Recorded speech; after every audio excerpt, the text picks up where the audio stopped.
by most people. I like Snake Eater 3. Snake Eater 3.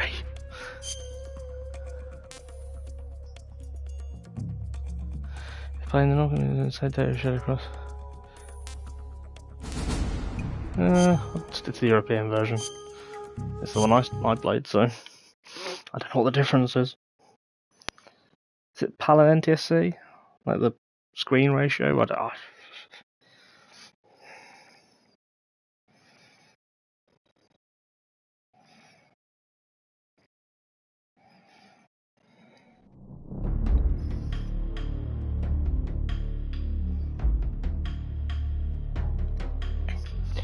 Oh yes, the prequel.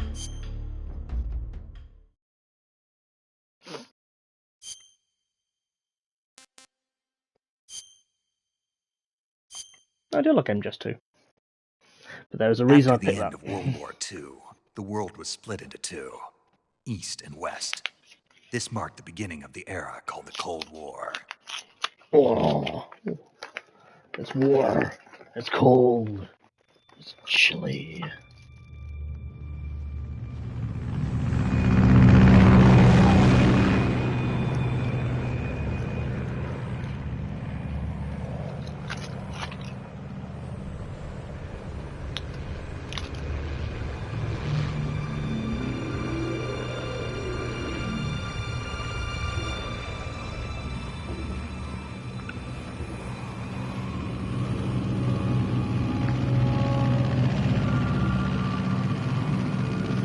I nearly read those previews like Jim Ward and Brian Cummings.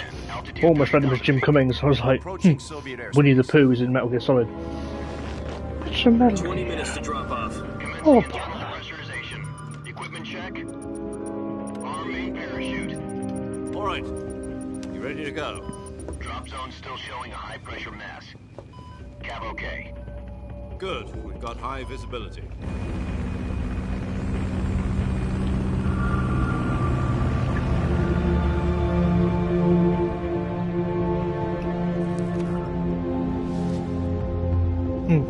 Put out that cigar. Connecting oxygen hose to interior connector.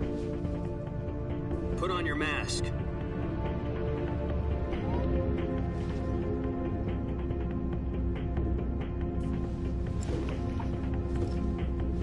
Does this panty waste know what he's doing? Approaching release point. 10 minutes to drop off. Hey, are you deaf? He said put out the cigar and put on your mask.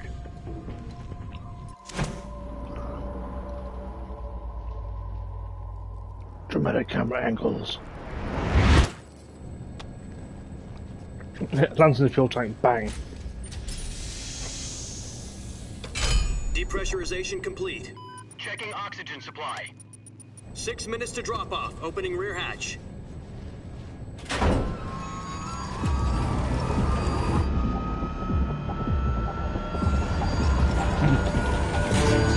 Sunrise. For some reason the game's title is plastered on top of the helmet for some reason. Oh, I can't wait to do the theme. I love the theme song of this game. External temperature minus 46 degrees Celsius. That's the first thing I heard about the game, I think. You'll be falling at 130 miles per hour. Try not to get frostbite from the wind chill. 1 minute to drop off. Move to the rear. Activate bailout model. This is one for the history books. The world's first Halo jump. 10 seconds to Gotta drop jump off. like a Master Stand Chief. by. Status okay. All green. Prepare for drop-off. Countdown. 5, 4, 3, 2, 1. Spread your wings And fly. God be with you.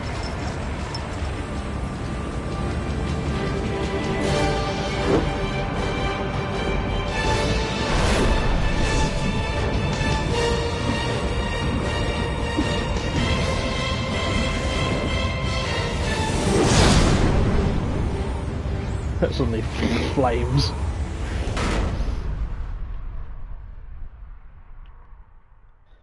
He falls that fast. Jack, I've got some important news. The head of the CIA has finally given us the green light for the virtuous mission. Virtual mission? No, the virtuous mission. The future of our Fox unit. Same word. If it succeeds, will be officially organized into a unit. Virtuous mission? Sounds like some kind of initiation ritual. You know, don't get cocky. This isn't a training op. Right.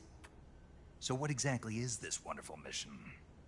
Well, about 2 years ago, a certain Soviet scientist requested asylum in the West through one of our moles. His name is Nikolai Checking that Stepanovich wasn't my Sokolov. car going off. He's head of the OKB 754 Design Bureau, one of the Soviets' top-secret weapon research facilities, and the East's foremost expert on weapons development. Sokolov? Isn't he that famous rocket scientist? The very same. On April the 12th, 1961, the Soviets achieved the first manned spaceflight in history. The Earth was blue, but there was no God. Well spoken. The rocket that carried Yuri Gagarin to orbit was the A-1, known as the Vostok rocket.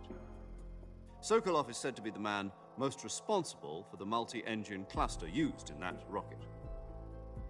After Gagarin's flight, Sokolov left rocket development to become the head of the newly established Design Bureau. From a lowly technician to head of a design bureau, that's quite a success story. So why do you want to defect? It seems he'd become afraid of his own creations. Afraid? Call it a crisis of conscience. And for that, he left his country and his family behind and went over the fence? Not exactly. One of his conditions was that his family was also to be taken safely to the West. We used a mole to get the family out first, and succeeded in sneaking Sokolov over the Berlin Wall shortly afterwards. I was the one who conducted the operation. The security on the eastern side was still full of holes back then. Then what? We got Sokolov over in one piece, but the whole ordeal had left him exhausted, and we checked him into a hospital in West Berlin. It took him 2 weeks and more than 600 miles to get from the research facility in the Soviet Union to Berlin. He was in no condition to say anything coherent. And it was only a week later that we had something much bigger on our hands. The Cuban Missile Crisis.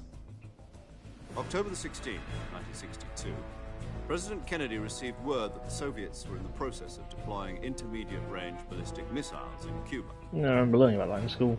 President There was a whole demanded the period Soviets in dismantle like and remove year the 10 and missiles. 11 At the same where time, he announced a naval blockade to prevent further missile all shipments. we'd do was like But the Soviets First World didn't War, back down, like instead placing after their armed forces on secondary was alert. it Treaty of Versailles to So Potsdam or carrying something, missiles or continued Treaty of course Versailles towards to Cuba.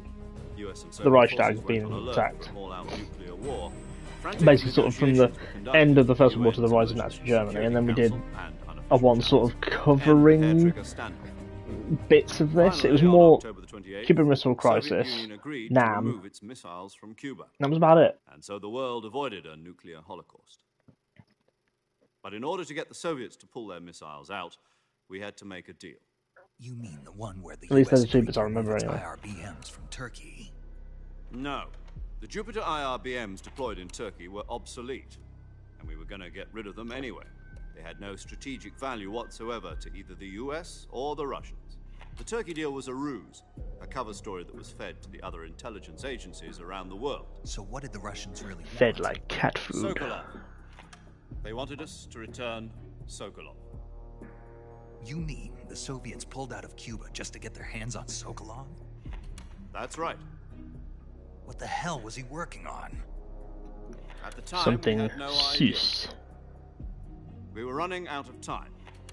It was either give up Sokolov or risk full-scale nuclear war. Yeah, well, I know We what had I'd choose. choice. President Kennedy gave Clearly intelligence fight checks nuclear war. demand. The next day, I got Sokolov out of the hospital, handing him over to agents on the eastern side. Sokolov kept on screaming, "Save me," until he disappeared from my sight. Then, a month ago, we received some new information from one of our moles. About Sokolov? Yes. He was taken back to the research facility and forced to continue working on the weapon in question under KGB supervision. What's more, it's on the verge of completion. So what kind of weapon is it? Something to do with space rockets? No, missiles. Same technology. I guess you're right. We don't know the details, but it Oh appears yeah, to be he's an right. It's just nuclear one's meant to device.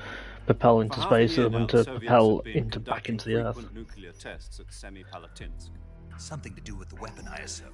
We're talking about a secret weapon I mean, that's kind of the the very ship was ready to pull out of thing I Cuba didn't anyway. know about, like Is space Sokolov rockets. still in a facility? I didn't know that the technology first developed No, in the Second World according War to when our the Germans were trying to intelligence, make he's in V2 Selino Yas, rocket a bombs. place in the mountains about 3 miles And to obviously, the west that's known as the America and Virgin Russia got the scientists from those projects. The Virgin Cliffs. Nice name for a virtuous mission. They moved him there just recently. Why? Apparently, they're conducting a field test of the weapon, but it's our best chance to get him back.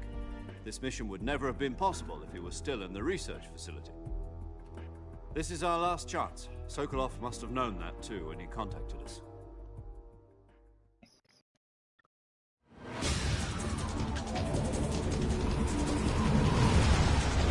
It's then one of the new things you can do in cutscenes is when the prompt appears.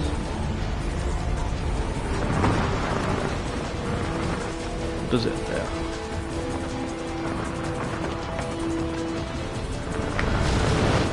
No, that's the zoom function or something.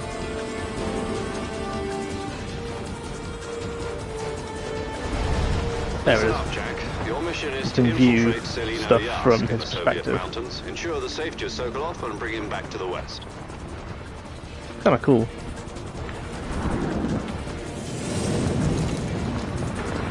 If we don't get Sokolov back before that weapon is complete, we'll be facing a major crisis. The clock is ticking.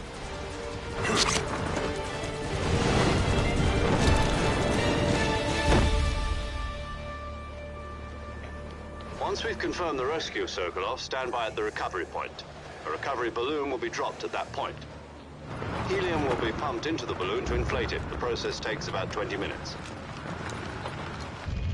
Once it's complete, the gunship's arm will latch onto the balloon and pull it up.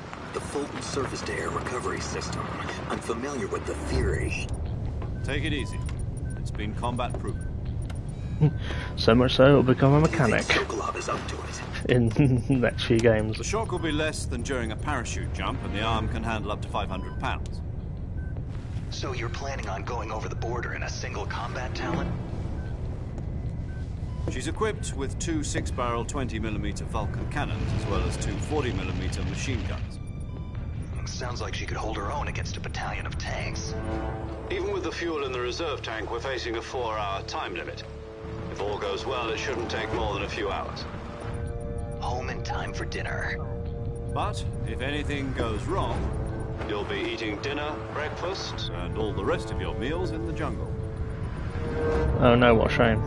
It's almost like there's going to be a game mechanic about that. Which, considering I'm playing normal, I probably will be using a bit.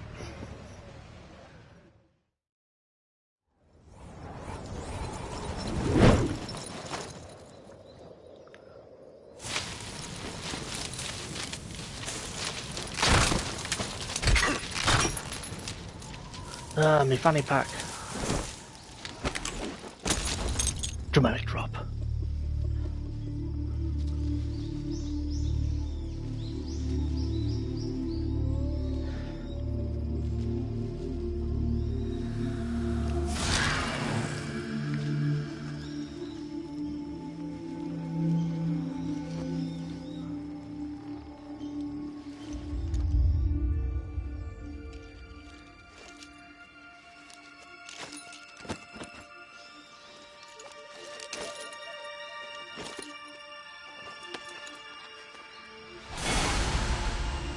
Blonde hair. I'm a pretty boy.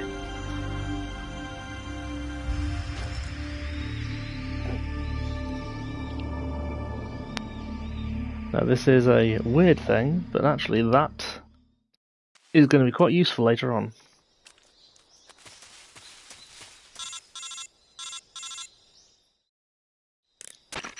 Do you copy? You're already in enemy territory, and somebody might be listening in. From here on Whisper, out, we'll whisper, be we can using hear code you. names to refer to each other. Your code name for this mission will be Naked Snake. I'll be referring to you as Snake from now on. You're not to mention your real name. Snake? What, you don't like snakes? What do you mean? You've eaten one before, haven't you? In survival training. Glad to hear that. I don't know if I'd ever order one in a restaurant, but... Be careful, you might not have a choice. What about you, Major? What should I call you? Let's see. I'll be Tom. Call me Major Tom. Oh, and Snake. Yeah, Crew Ground isn't watching control to anymore. Major You can take off the Tom. disguise now. good idea. This isn't right. Time for the snake to shed his skin. I mean, that's nothing. Metal Gear Solid 5 is full of Bowie references.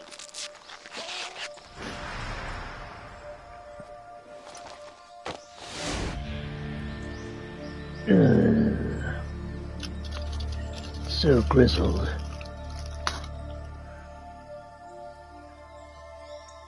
Huh? Yay!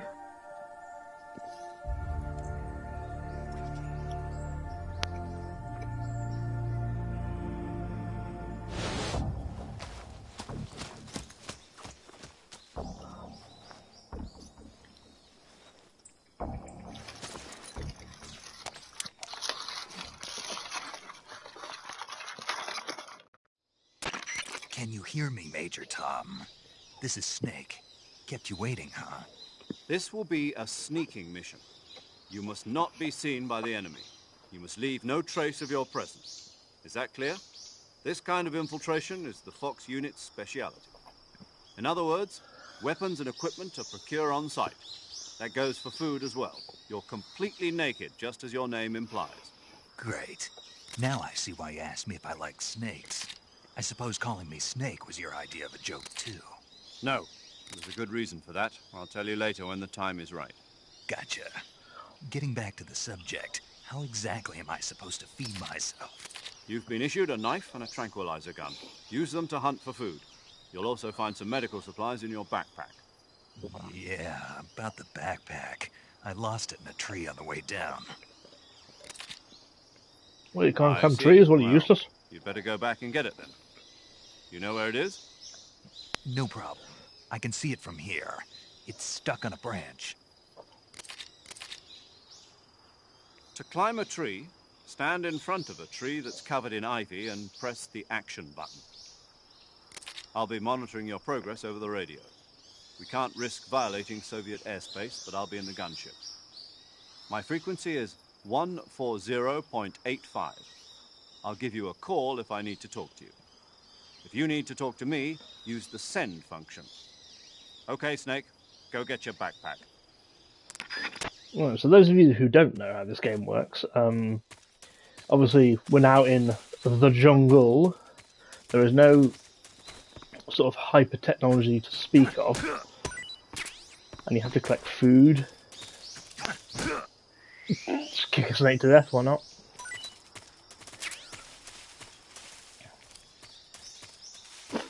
And obviously there's a lot of other new functions, so the food one is something they'll talk about in a minute. Ooh, that reminds me. I just want to go for all these.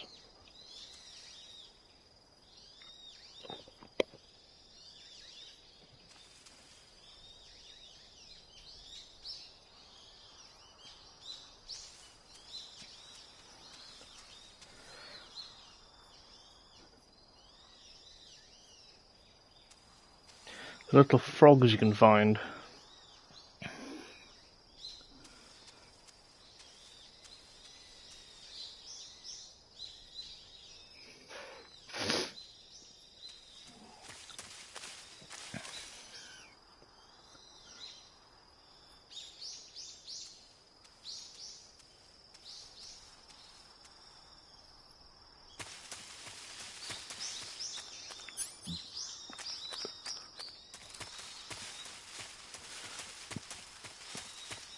Where is it?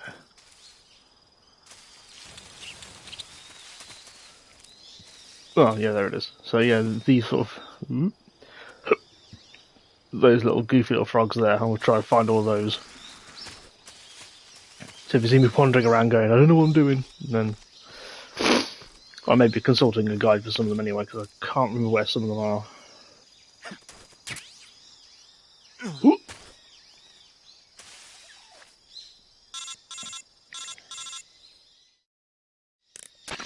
I see you've retrieved your backpack, Snake. To equip a weapon, it's necessary to take it out of your backpack. In the survival viewer, choose Weapon from the backpack. Your available weapons will be displayed in a window in the upper left. From that list, choose the weapon you want to equip and press the Enter button. For other equipped items, just do the same thing from Item. Got it. Use the survival viewer backpack. Yep, that's right. Survival is fundamental to this mission. After you've been out in the field for a while, your stamina will start to drop. If your stamina gets too low, it'll affect your performance. You won't be able to shoot accurately, for example, and your wounds won't heal as smoothly. Keep an eye on your stamina so you don't run out. To recover lost stamina, you can hunt for local flora and fauna. You can use either your tranquilizer gun or your knife to hunt. My only weapon is a Mark 22 Hush Puppy tranquilizer gun? Obviously, I'm going to go That's for a right. no-kills It's fitted run. with its own suppressor. Obviously, animals However, the are the suppressor will exception. deteriorate every time you fire. Once its durability reaches 0, the noise suppression effect will Yeah, be that's gone. the other thing. So don't get Suppressors too don't last forever trigger-happy now, with it. unlike Metal Gear Solid 2. The suppressor's durability is And shown 1, in I the suppose. icon.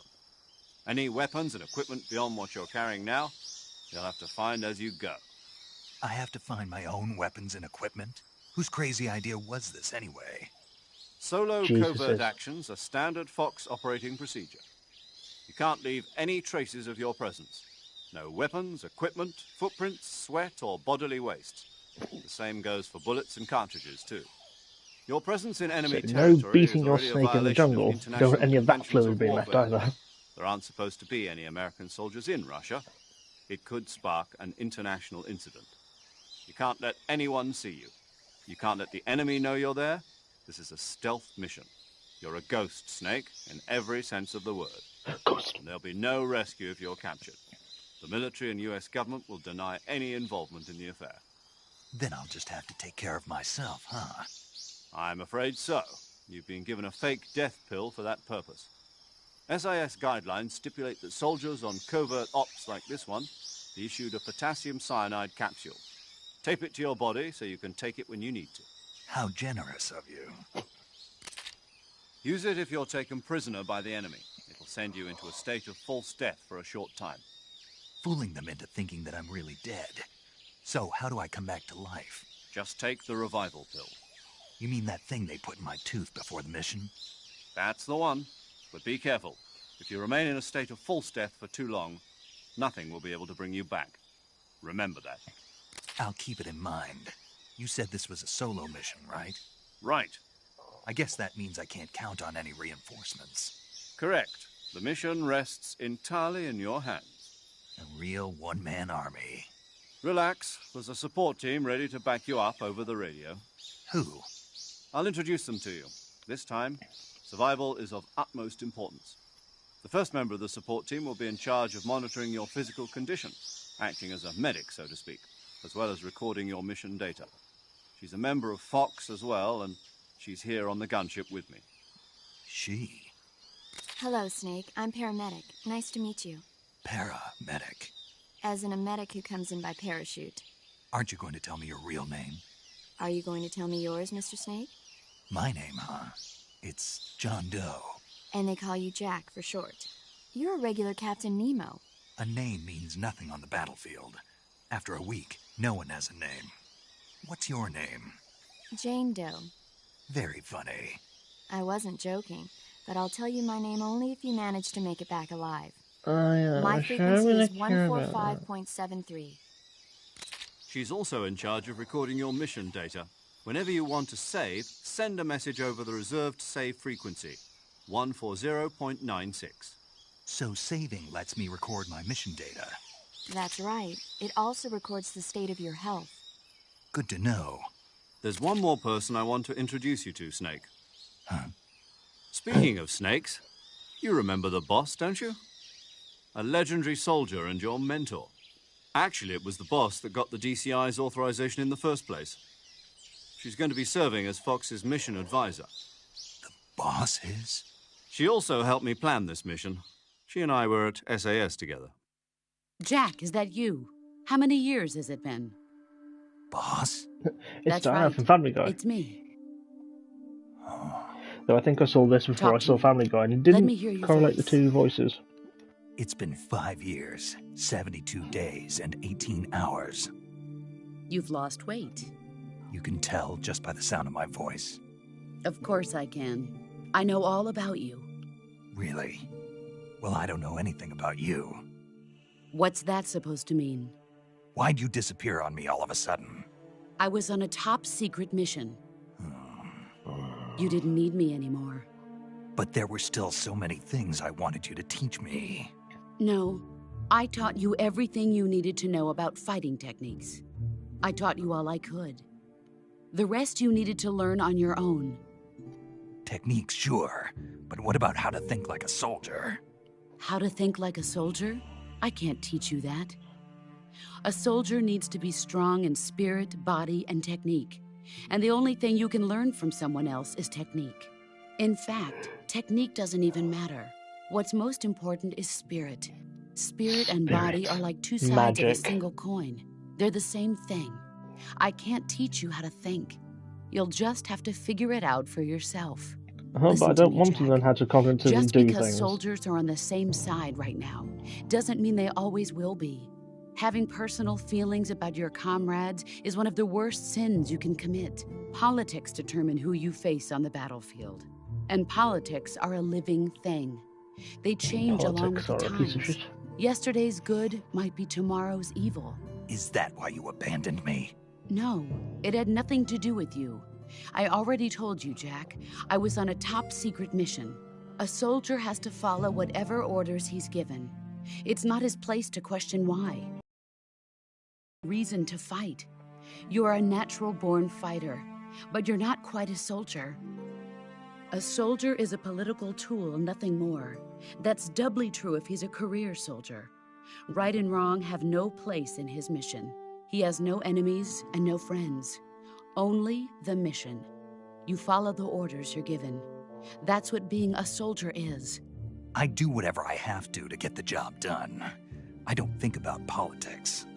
That's not the same thing. Sooner or They're later, the kind your of people conscience is that going they to want. bother you. People who aren't In the going to end, care about, you have to choose whether you're going to live as a soldier, whether they're going to end or up killing just another civilians or man killing with a children. gun. They just want people There's who are a going to do saying their in the dirty work Orient, for them. loyalty to the end. Do you know what it means? Being patriotic. It means Yes, I'm ready to die for them if necessary. the president and the top brass won't be there forever. Once their terms are up, others will take their place. I follow the And will they of the will be leader, assholes. no matter who's in charge. People aren't the ones who dictate the missions. Then who does? The times. People's values change over time, and so do the leaders of a country. So there's no such thing as an enemy in absolute terms. The enemies we fight are only enemies in relative terms, constantly changing with the times. As long as we have loyalty to the end, there's no point in believing in anything, even in those we love. And that's the way a soldier's supposed to think? The only thing we can believe in with absolute certainty is the mission, Jack. All right, but do me a favor. What is it? Call me Snake. Snake. Oh, right. Your codename is Snake. It suits you well. That's right. The legendary unit that the boss put together during World War II was a snake. The Cobra unit, a group of heroes that brought the war to an end and saved the world. As long as you've got a legendary hero backing you up, you'll be fine. Isn't that right, Snake? Yeah, I can't think of anyone else I'd Ooh, rather have Phaelus with is me. finally reviewing Dingo Oh, Pictures Camelot. And one more thing, boss. Yes? It's on It's good to Patreon, but hear it will be your on voice YouTube again. soon. I often wonder what he's going to do. The other one I wanted to see him do is the Atlantis one. That Out one's really, alive. I've seen that Snake, one myself. It's You are always very best bad. at urban warfare and infiltrating buildings. But this is the jungle. Survival is going to be key. Those CQC techniques I taught you are sure to come in handy. CQC. Close quarters combat, huh? I've been in the Green Berets for the past few years. I'm probably pretty rusty. Not to worry. Pretty I'll crusty be too. here to help you remember. After all, this is your first actual survival mission. I'll be supporting you over the radio. Where are you, boss? Next to the Major?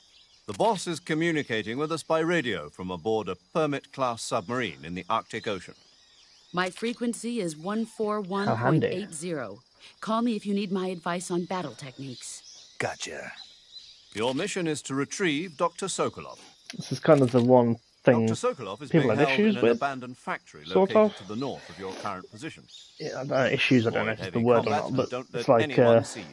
long periods of Don't sitting forget around that watching this is a cutscenes or listening to stealth things like mission. this, and half of it does feel a bit redundant. Snake, try to remember some of the basics of CQC. Stab him in the tit.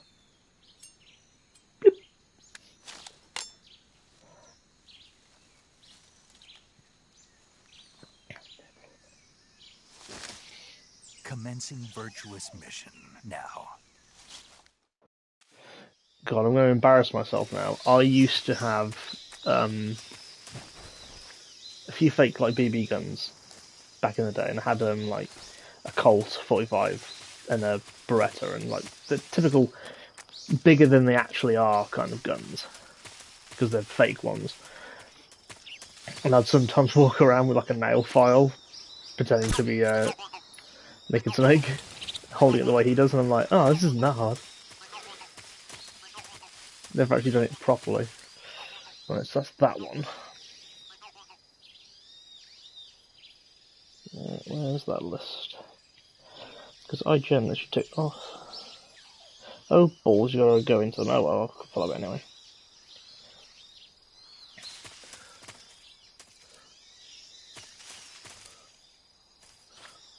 Let's see. I see you caught yourself a reticulated python. The reticulated python is said to be the longest snake in the world. The biggest ones can grow up to 10 meters in length. Although they're not poisonous, they're still very dangerous, so be careful around them. They have a highly ferocious temperament, and they can swallow whole, even large animals like deer and pigs. Their most distinguishing feature is the mesh pattern of their scales. This pattern acts as a highly effective natural camouflage. If you think there might be a reticulated python about, pay close attention to your surroundings. Otherwise, you could get bitten before you even know it's there. It's a huge snake, but you should be able to capture it alive by using the tranquilizer gun. I'll bet if you capture one and throw it at an enemy, it'll give him a good scare. Oh, it would. Right. But how do they taste? Huh? Do they taste good? You're actually going to eat one. Why else would I be asking? I love these conversations. What was that?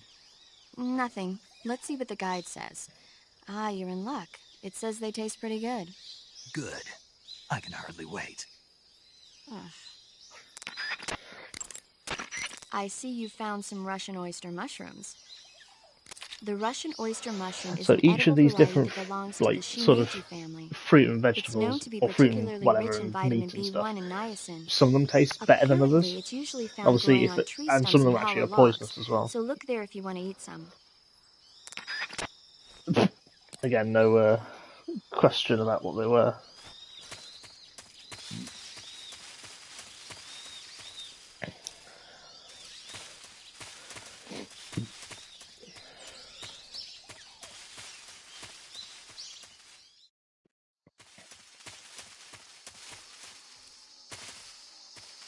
So you can call her to give you some information on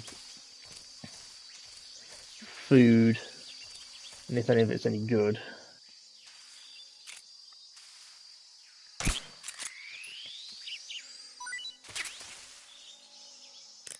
Can I keep it? I see you've caught a tree frog. The tree frog is a green frog that's found throughout Asia. So It's we'll have arboreal, her spending most of its time in with shrubs and food, bushes. and we'll have the other guy in But the the tree next frogs that live mission in that jungle are a lot who'll bigger give than us the ordinary usual tree gun frogs. detail stuff. They've got an appetite, huh? You've got a one-track mind, don't you? But seriously, that is one theory. However, there are people who think it's a mutation caused by nuclear testing and waste from the research facility. Do you think they're safe to eat? Is that all you ever think about?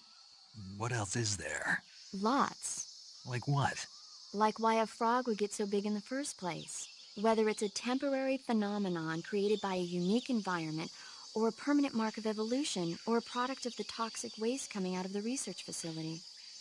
If it is the waste that's causing it, then it means humans are interfering with the ecosystem. It really makes you think about the changing relationship between... This isn't interesting. Oh, fine. Be that way.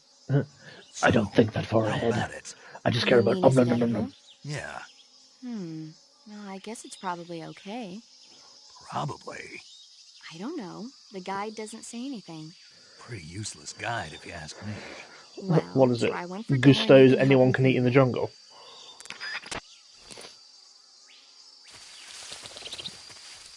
Oh, yeah, you can get birds as well.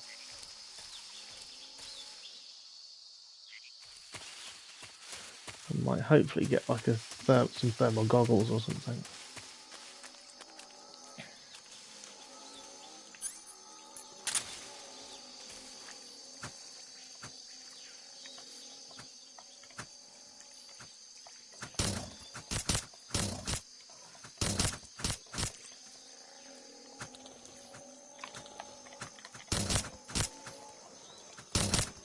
Can't catch these ones alive, so you have to kill them.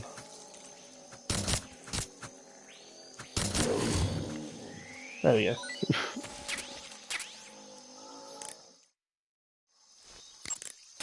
I see you've captured an Indian gavial. The Indian gavial is a crocodile that originally lived in freshwater regions in India and Nepal. Why are Indian crocodiles way out here? They're captive crocodiles that were brought here for research purposes but escaped and became wild again. Indian They could gavials actually are hurt you and large kill you if you're not creatures. careful. Adult males grow to over 6 meters in length. You'll never catch one alive, even if you use the tranquilizer gun. Got it. So, how do they... Taste? Yes, I did look into that. You know what they always say. Tastes like chicken. Sounds delicious. But be careful when capturing an Indian gavial. Normally they're cowardly creatures, but the ones in the forest there are belligerent. Apparently they attack humans. What do you mean? They weren't the direct subject of any serious research, but some think they may have become violent as a side effect of the atomic research that was conducted nearby. Oh no, what a shame.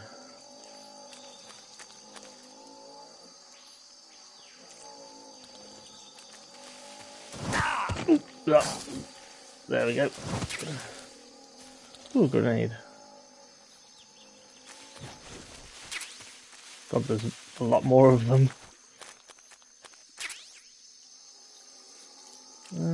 Right, so, according to the guide,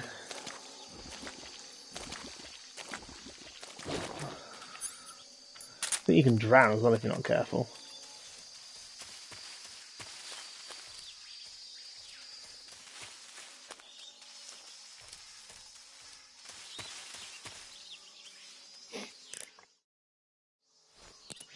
No, I don't want that. Where's the map? Yeah, because I'm nearing the edge of it. So, northern section passes up on a hill to your right.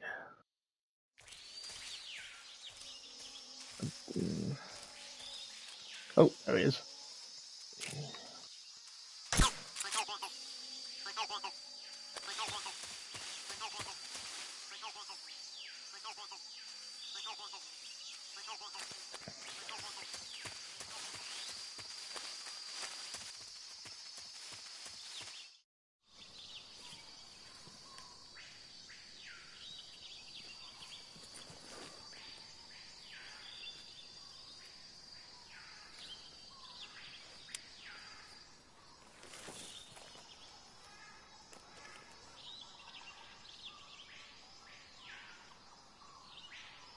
Major, I've spotted 2 enemy soldiers.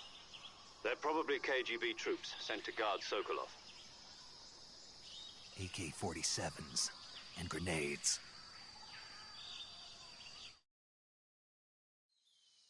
Snake, 5.56 your presence in pineapples. Soviet territory is already a violation of international law.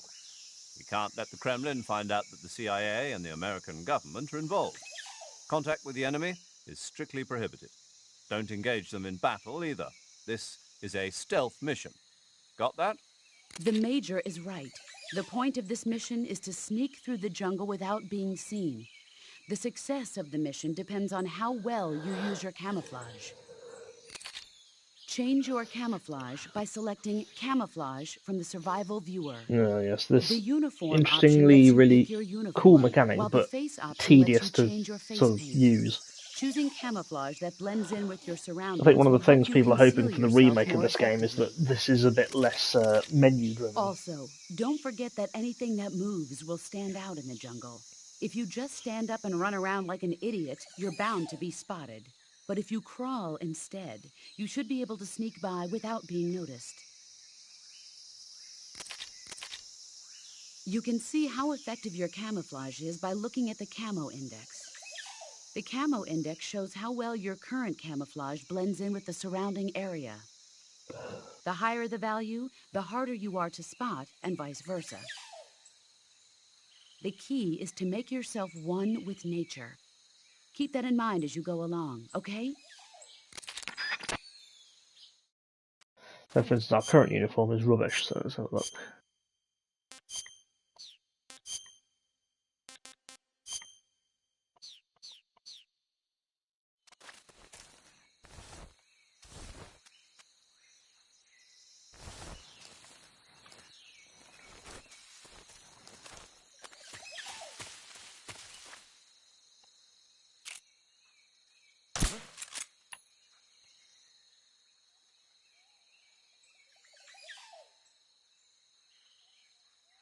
It's just my imagination.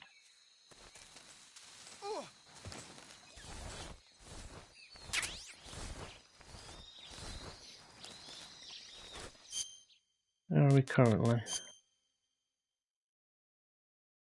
Okay, so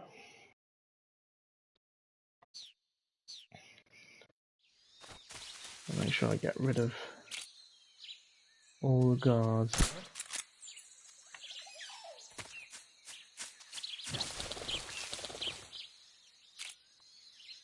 It's just my imagination.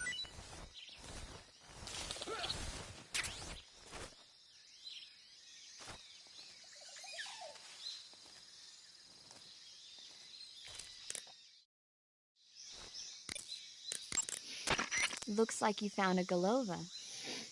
Galova? Yeah, it's a fruit that's found only in that region. It's related to the jackfruit, which is commonly found in Southeast Asia. Jackfruit, huh?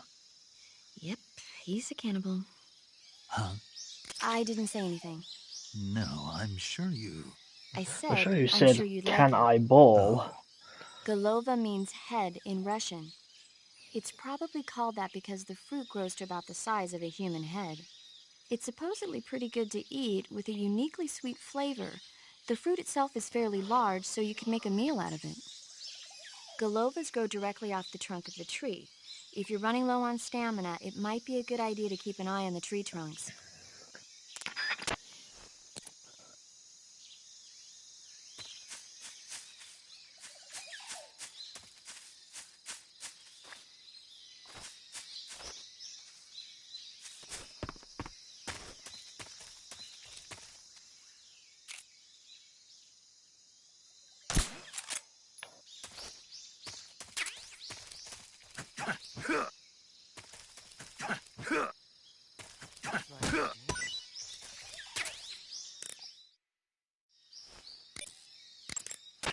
I see you found some Siberian inkcap mushrooms.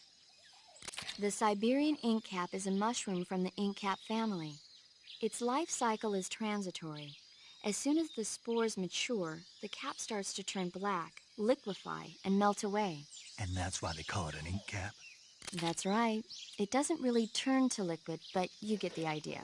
In its immature state, before it melts away, it's valued as a source of food. Just be sure not to eat them while you're drinking alcohol. Why's that? Ink caps contain coprin, which inhibits the function of aldehyde dehydrogenase. This prevents the body from breaking down alcohol, causing a buildup of acetaldehyde. Meaning?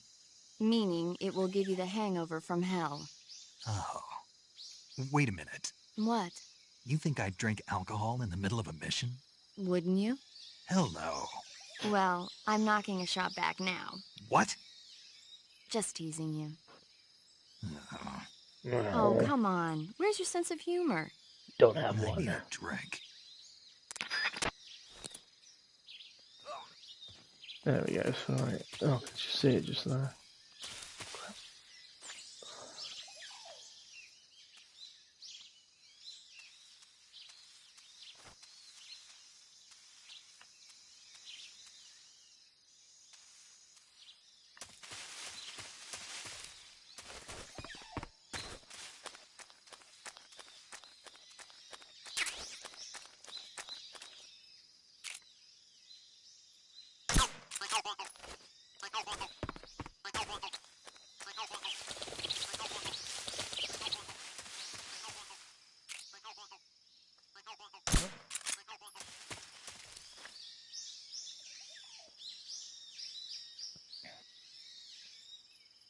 Just my imagination.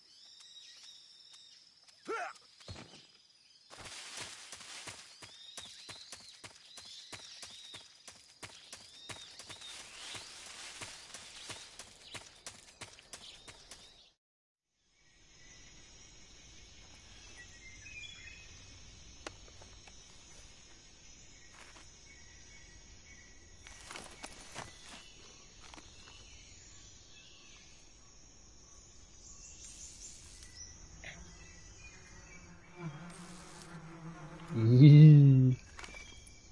I love that smile.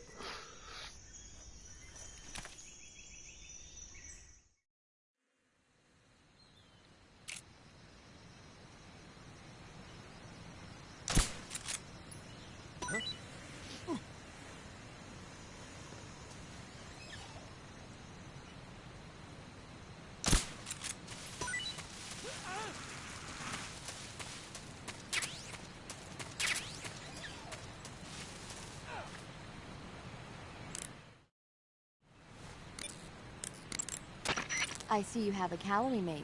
Calorie mate? The thing you're holding now?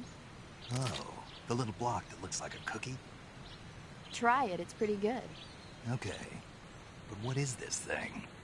Never seen anything like it.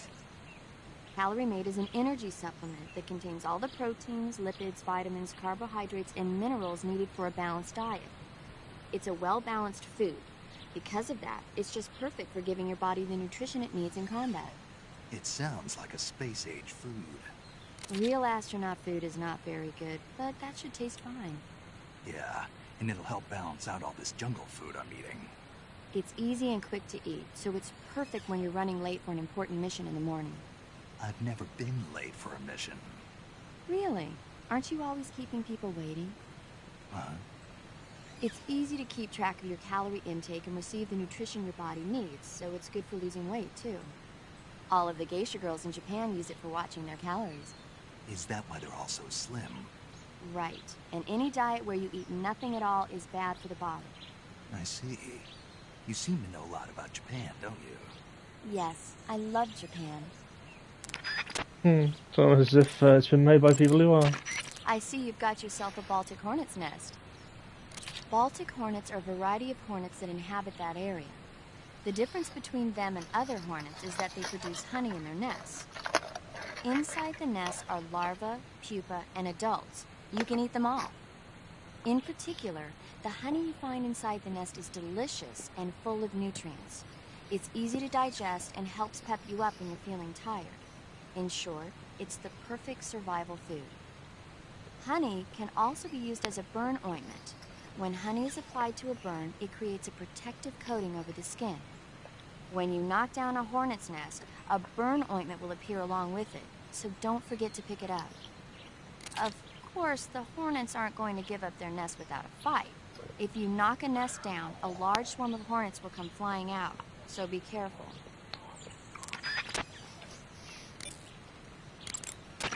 I see you found a Yabloko Maloko. Yablo, what now? Yabloko Maloko. It's a Russian name that roughly translates as milk apple. It's a type of star apple.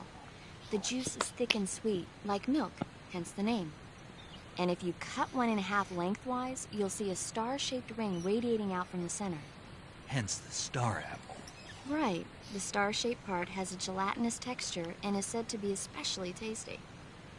Sounds useful. You're welcome. For once. Did you say something? No, back to the mission.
What's wrong?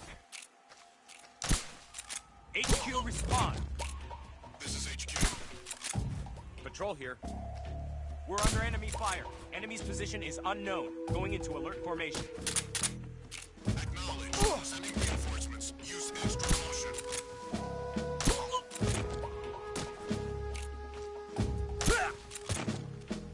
What's wrong?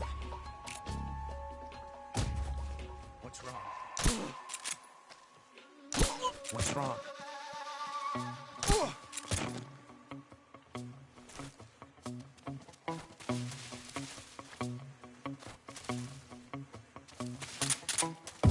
Who's that?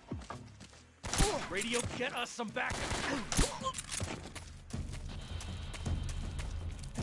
Oh well.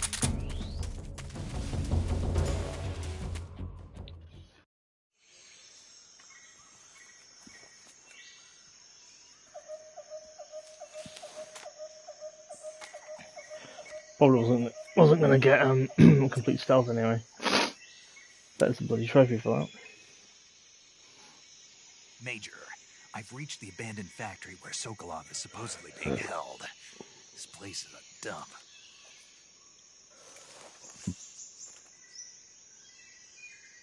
I can't see Sokolov from here. The security is pretty tight.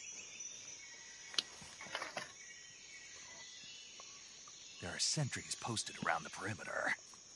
I wonder how many are inside.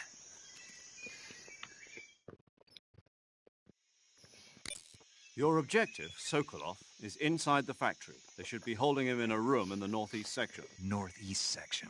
Got it. Be careful. Your mission is to bring Sokolov back alive. He must not be exposed to any kind of danger. Do not approach Sokolov while in the alert phase. Right. Oh, and one more thing, Snake. You mean there's more?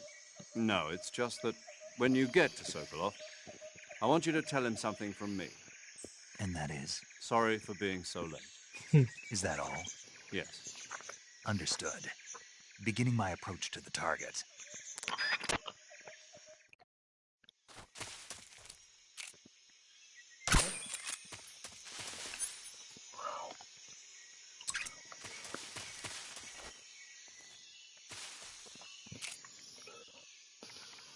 Just my imagination.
I see you caught yourself a rat.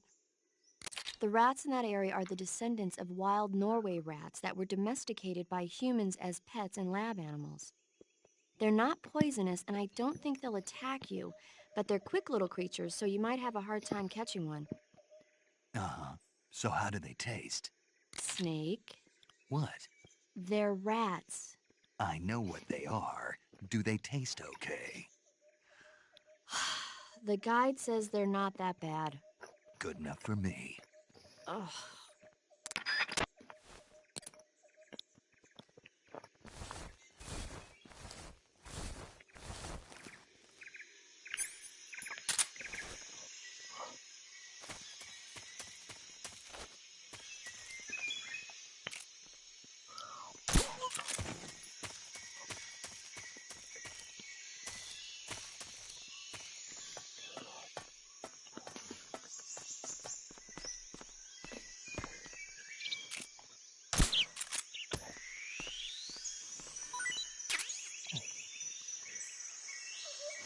Who's Oh. that? Radio, where's our backup?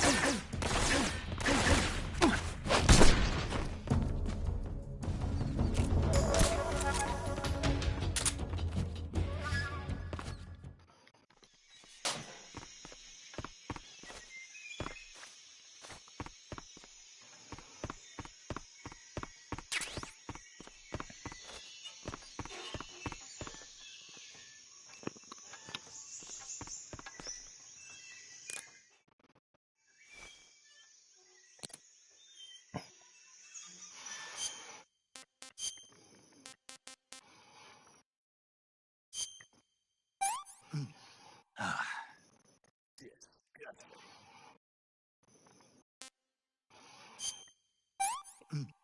Ah.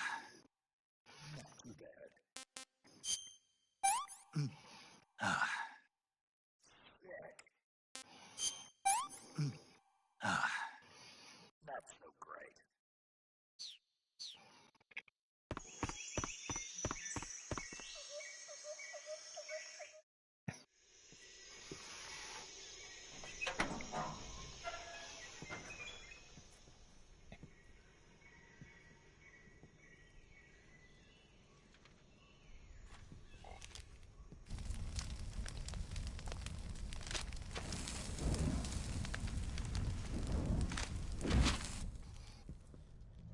You must be Sokolov. Are you one of Volgin's men? You'll never get it from me. No. I'm a CIA agent. I'm a I've come to secret escort you agent. back to the other side of the Iron Curtain. You're CIA? Yeah. I was sent by Major Zero, the man who got you out 2 years ago. Zero? I have a message from him. What is it? He said to tell you sorry for being so late. Did he now? What does it mean? It means he's a man of his word. But we've got no time for this. You have to get me out of here before they arrive. Who's they? Colonel Volgin of Gru. You in the West know him as Thunderbolt. Thunderbolt? Never heard of him. He's a member of the Army's extremist faction, a man who seeks to seize control of the motherland. Ever since the Cuban Missile Crisis 2 years ago, Khrushchev has been pursuing a policy of peaceful coexistence with the West. Despite resistance and criticism from hawks in the army and the provincial authorities, Khrushchev has managed to suppress the opposition so far. But the failure of his So far. agricultural policies has put him in a precarious position. And on top of that, the tragedy last November. President Kennedy's assassination. Precisely. In a sense, Khrushchev has lost his biggest partner, and his power base is rapidly crumbling away. A certain group is plotting to use this opportunity to seize power by rallying the anti-government forces, overthrowing Khrushchev, and installing Brezhnev and Kosygin in his place. The mastermind behind this plot is Colonel Volgin of the Gru. He has control over another secret weapons research facility much like this one, OKB-812, known as the Granin Design Bureau, and is using it to further his plans. But that is not enough to satisfy him. Now he's plotting to seize the secret weapon I have been developing here and use it as leverage in his bid for power.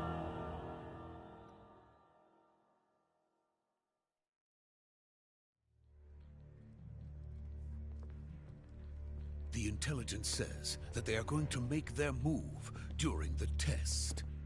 Then, the soldiers outside. Exactly. They wouldn't need that many men just to keep me inside. Their orders were to prevent Colonel Volgin from capturing me. Even if it meant killing me in the process, or so it would seem.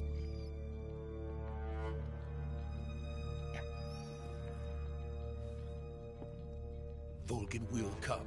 I'm sure of it. You must get me out of here before then. Leave it to me. By the way, your Russian is superb. Where did you learn to speak it? From my mentor. Is that so? America is truly a frightening country. Having second thoughts? No. I have no love for this place. Let's go.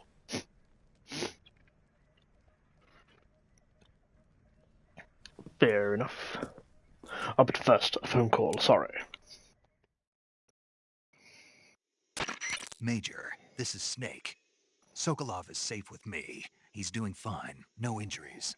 Good work, Snake. Now hurry up and get Sokolov to the recovery point. We'll rendezvous with you there. Roger. What about the sentries? I managed to get past them. I see. What about the boss? We lost contact with the boss some time ago. What happened?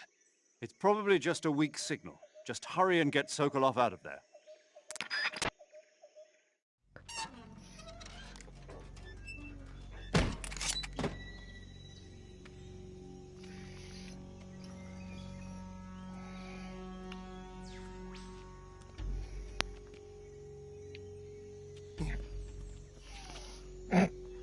Oh, it's when Sokolov starts doing the silly hand movements to make himself feel better.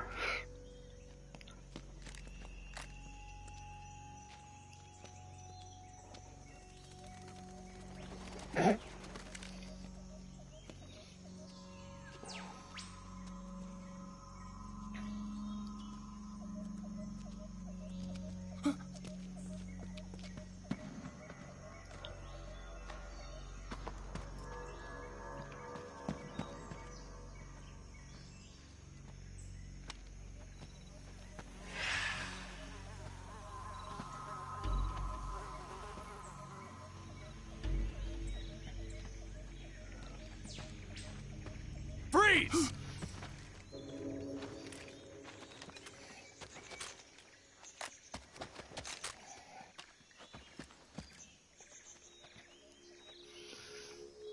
Dun, dun, dun, dun, dun. So this is the legendary boss. Uh, Huh? We meet at last. oh gee, I wonder who he's meant to be. You're from the Ocelot unit of Spetsnaz. Awesome. What's a Gru soldier doing here? This little Makarov, Soldier? which looks piddly in his hands.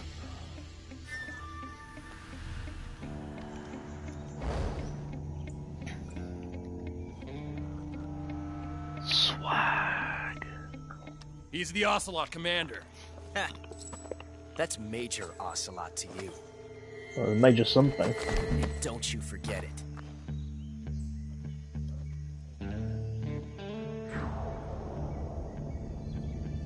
Sokolov is ours. Now get out of here. And Ocelot never lets his prey escape. What?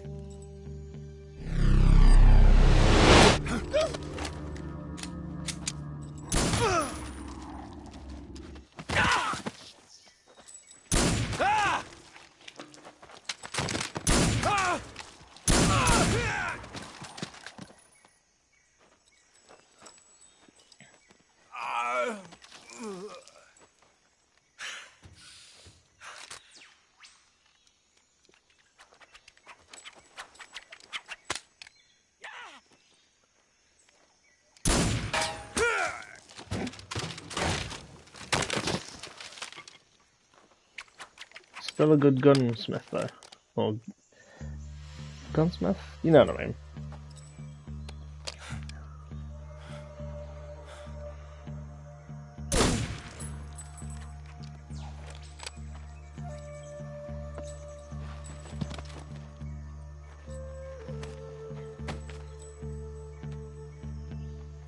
I can't say it feels good to kill a comrade, even if it is for the GRU. Sokolov, take cover.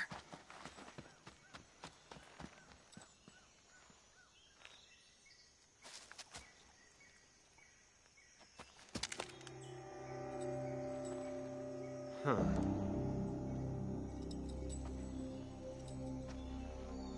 You're not the boss, are you?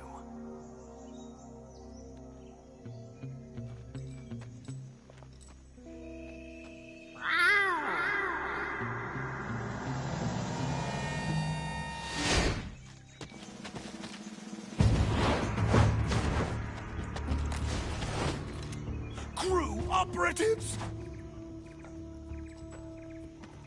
What is that stance? Huh. That gun.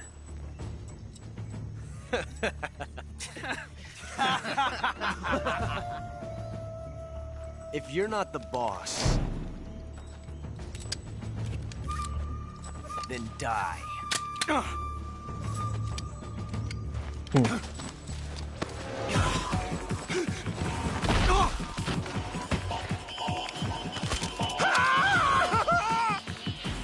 Major!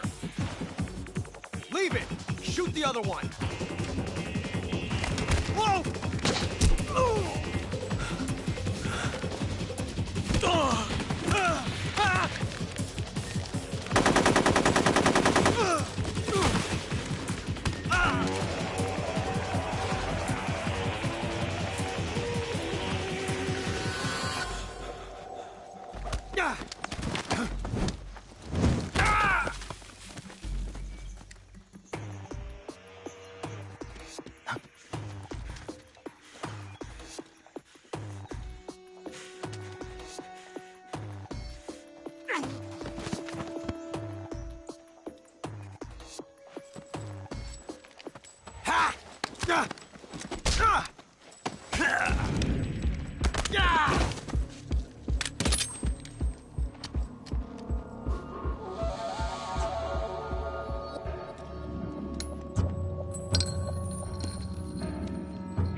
You ejected the first bullet by hand, didn't you? I see what you were trying to do. But testing a technique you've only heard about in the middle of battle wasn't very smart. You were asking to have your gun jam on you. Besides, I don't think you're cut out for an automatic in the first place. You tend to twist your elbow to absorb the recoil. That's more of a revolver technique. You filthy American dog! So they with a very strong American accent.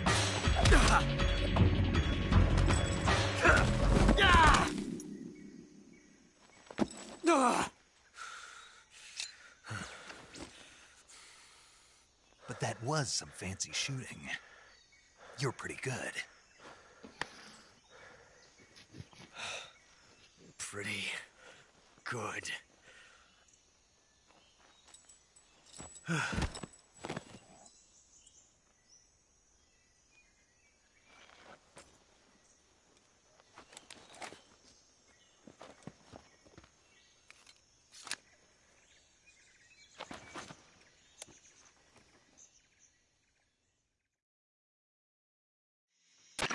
Major, do you read me? I read you. Snake, you all right? I've run into a few snags. These guys were after Sokolov, too. Apparently they were taking orders from a GRU colonel named Volgan. A GRU colonel? Part of an internal Soviet power struggle, according to Sokolov. Something between the KGB and GRU. Between Khrushchev's supporters and Volgan's. Sokolov was being guarded by the KGB and hunted by GRU? Snake, it sounds like this could be even hotter than Cuba. I don't like it. Something about the whole thing stinks. I agree. You'd better hurry. Sokolov ran off by himself, but I'll catch up to him. We're counting on you.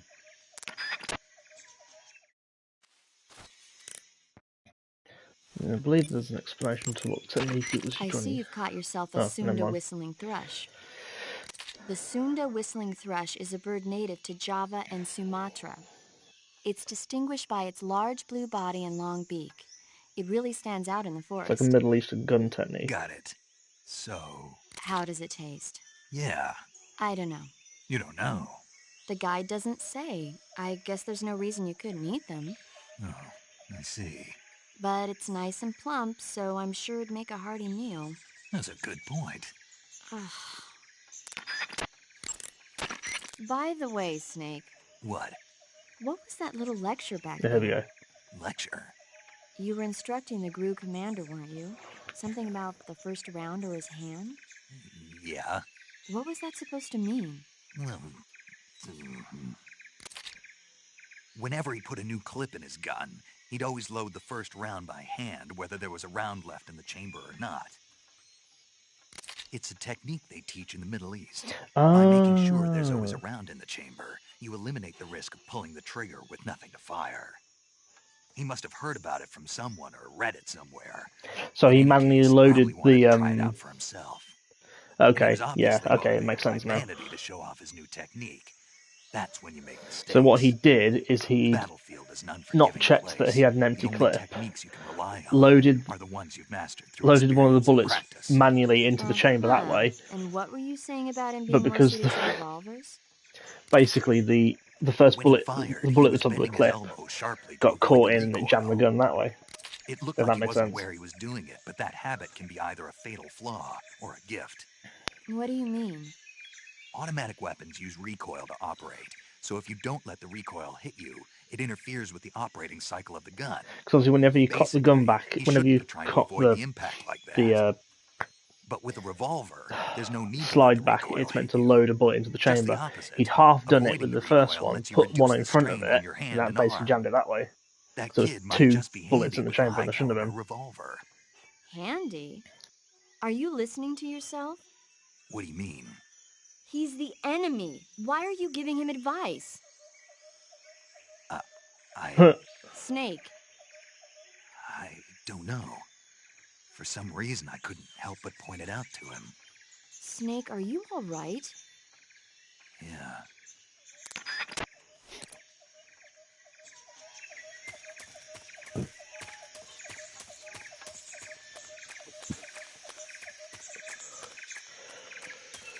So yeah, the point is you're meant to make sure that you've always got something in the chamber, so you always got something to fire off. But it's supposed to be used on an empty gun. But he didn't do that. So it got strawberry jammed. You okay? Just put the gun at Sokolov. Spetsnaz? Yes. The best GRU has to offer. They're coming for me. I'm finished. Calm down. I'll get you out of here, I promise. And we've got some of the best backup we could ask for. Look.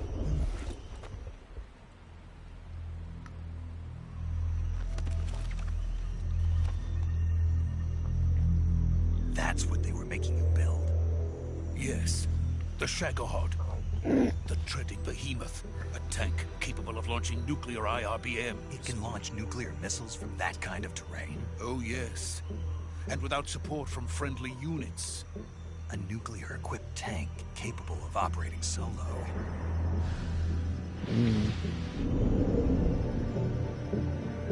I can't think what it ended up becoming. No, this is only the end of Phase 1. It won't be truly finished until we complete Phase 2. Phase 2? The weapon's true form. If it is completed and the Colonel gets his hands on it, it will mean the end of the Cold War. The end of the Cold War? Yes. And then the Age of Fear will truly begin. A world war. I had no choice but to cooperate. I didn't want to die. I wanted to see my wife and child again in America. Please, take me to America, quickly. They cannot complete it without my help. Got it. Let's go.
Boss?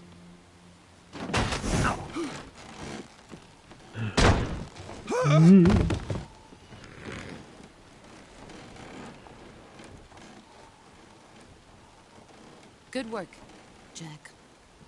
What are you doing here? Sokolov comes with me.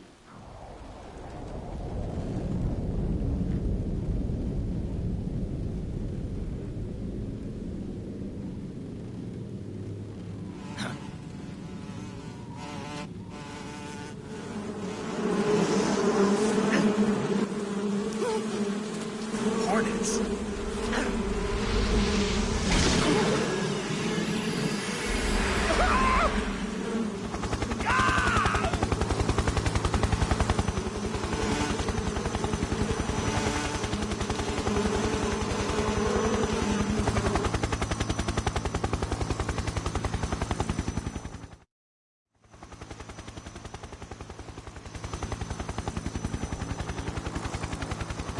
And we've got our own little collection of freaks.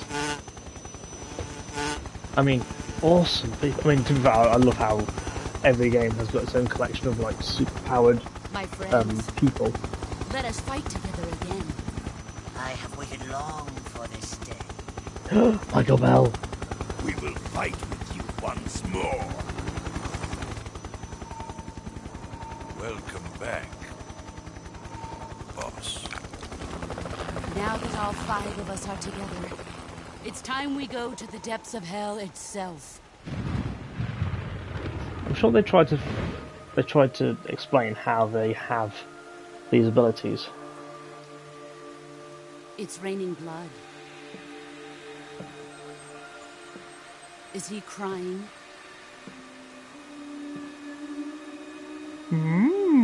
Ghost Boy.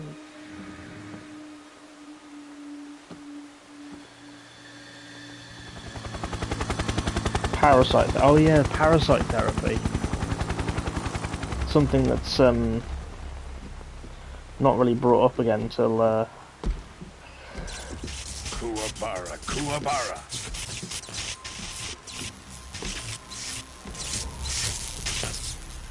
yeah, it's kind of retroactively explained in Metal Gear Solid 5 that that's how they got their powers. Ah, what a joyful scene. Colonel Vogan. Welcome to my country. And to my unit.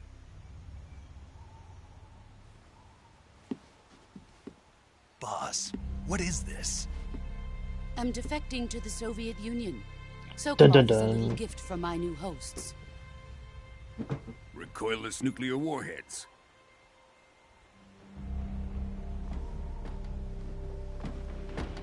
These will make a fine gift for me. This can't be happening.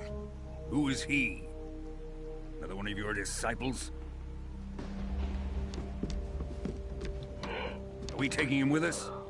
No, this one is still just a child. Too pure for us Cobras.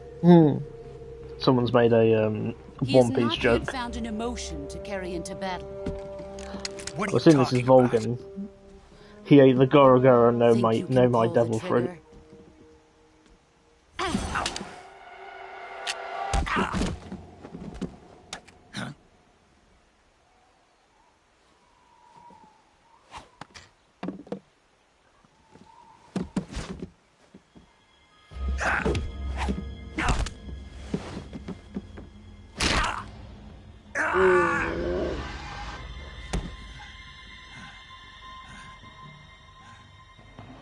He's seen my face. We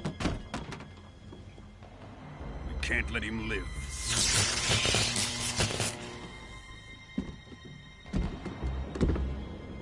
If Khrushchev finds out about this, we're finished.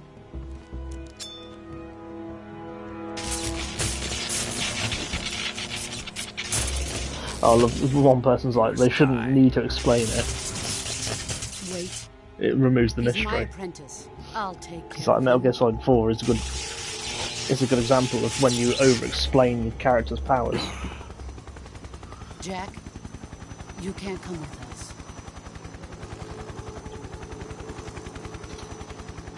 No, you smell.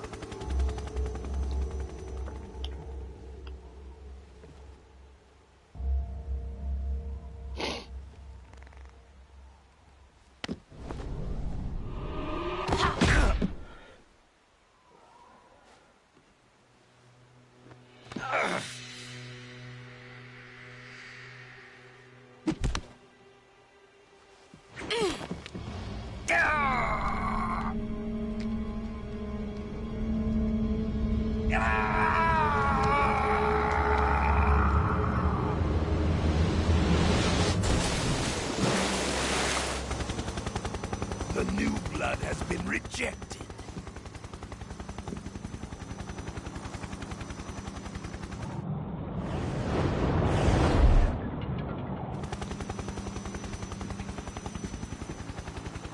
Are we done here?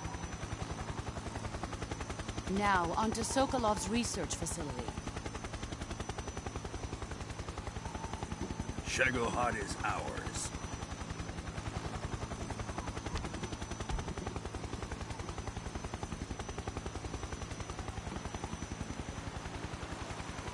Drift away. My place is with them now.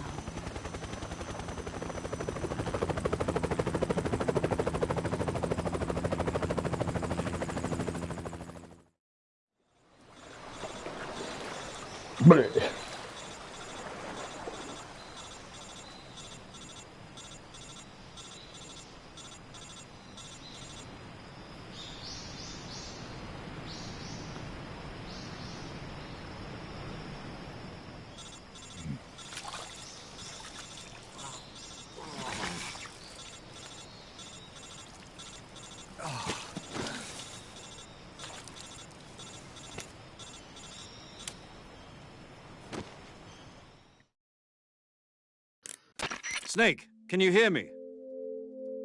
Yeah. Just barely. Snake, listen to me. You need emergency medical treatment. Can you move? You've got to get those wounds treated. Hang in there. All right, let's get you fixed up. Paramedic? Okay, Snake. Just relax and it'll all be over before you know it. Stay with me. I've seen people in worse shape before. Think you can handle it? No. Major. The boss. She's defected. We'll talk about that later. First, we've got to get you patched up. Okay, here we go. First, open the survival viewer with the start button. If you select cure, you can start the treatment. Healing is divided into treatment using medicine with the item window button and surgical treatment using the weapon window button. Your injuries include a fractured left elbow and rib bone and lacerations on your upper arms, right elbow, and abdomen. They need to be fixed using surgical treatment. Move the healing cursor with the left stick to the affected part of your body.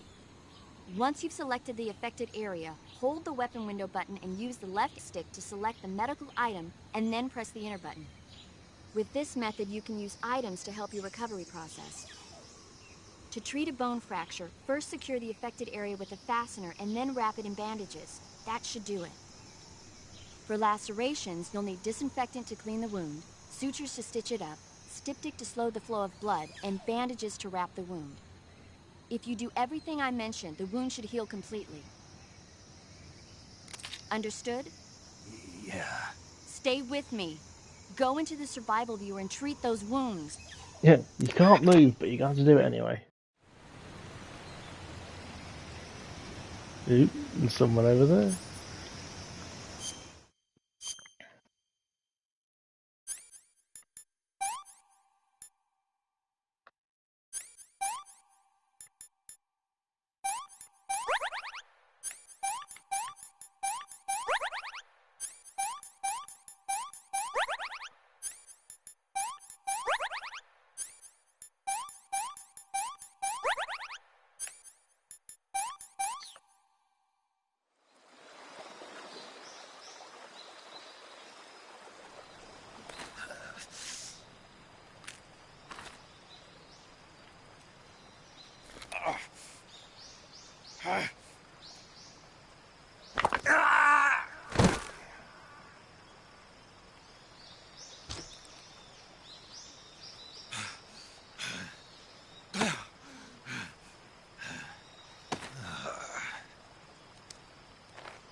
Good job, Snake. We're coming to get you now. Just stay where good you are. boy. We'll drop a recovery balloon. Can you set it up? Broke my arm, you ass.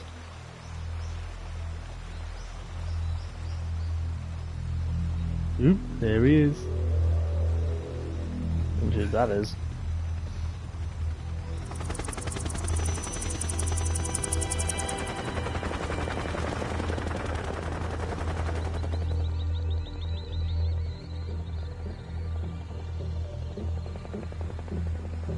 Shagohod.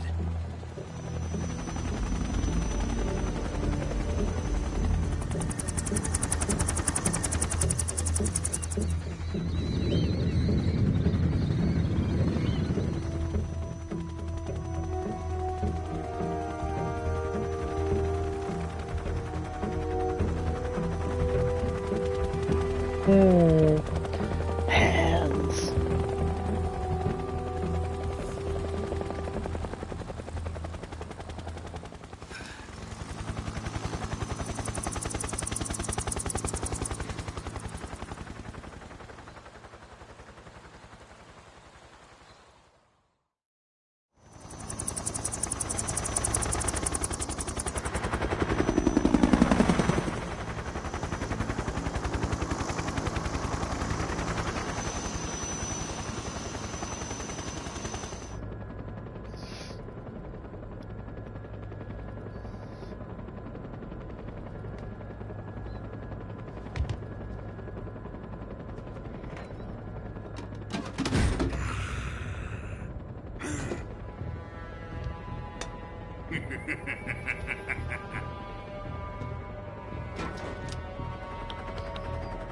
Excellent.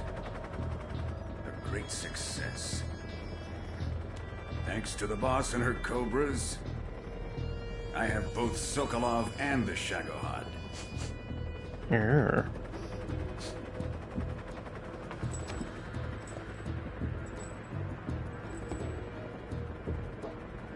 What are we going to do with the girl? Who is she? Apparently she's Sokolov's woman.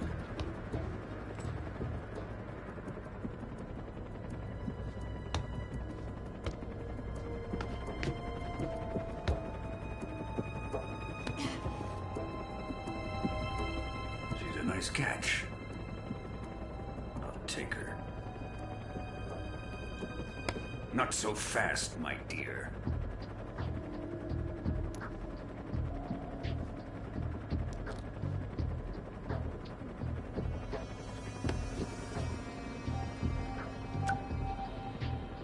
A kiss of death? Are you KGB? We may be able to use her.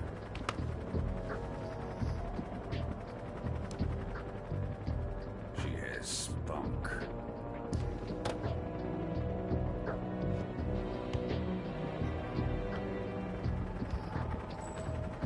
Shall we take her back to the base? Perhaps we should. We have no further use for Sokolov's research facility. I think it's time I gave this. So I'm going to use this lovely fat boy. Colonel, even if they are our enemies, they're still our countrymen. But it won't be me that pulled the trigger. It'll be our friend, the American defector. You're going to nuke your fellow Russians? Remember the Alamo. Colonel!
Why, yes, I will save.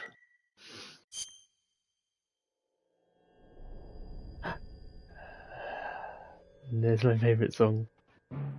It's one of them. Such James Bond vibes. I mean, I'm not a fan of James Bond anymore, but I have to admit it's one of the reasons I love this theme. With darkness and silence through the night. What a thrill. I'm searching and I'll melt into you. What a fear in my heart.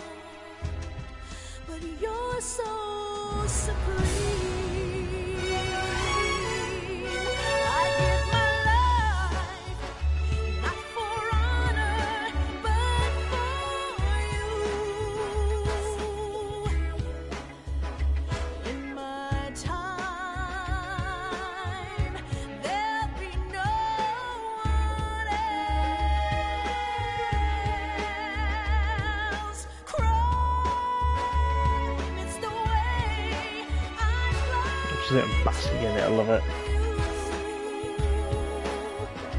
I'm still in a dream, snake eater.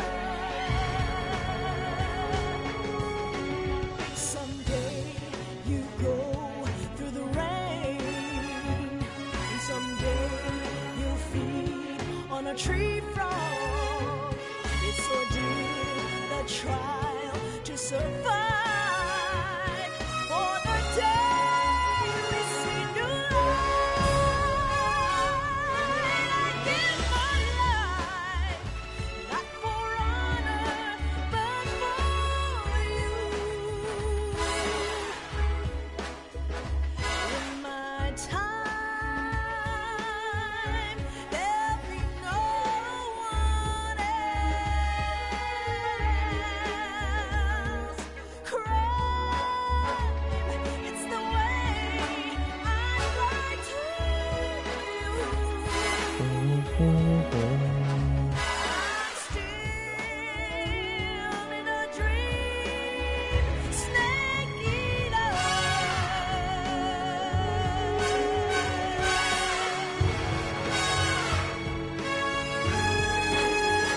I'm still in a dream, snake eater.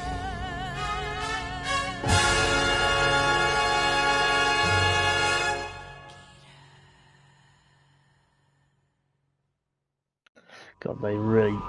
Kojima really pushed his Bond love in that theme. Oh, it's so good. Oof. Currently flying over the Arctic Ocean, altitude 30,000 feet, approaching Soviet airspace. Arriving at the designated drone launch point. Drone oil pressure and voltage are nominal. Payload oxygen supply is nominal. Power supply to payload antifreeze system shows no problems. No gusts. All systems go for drone detachment. Snake, we can't risk a halo jump this time around. Airspace security has gotten tighter since we were last here. We can't get as close to the ground as we did during the Virtuous mission. So instead, we'll be using one of our newest weapons. A giant flying coffin. On par with Aaron Shepard. This is our last chance. Show your patriotism. If you fail, you'll be back in a hospital bed again, waiting for the firing squad.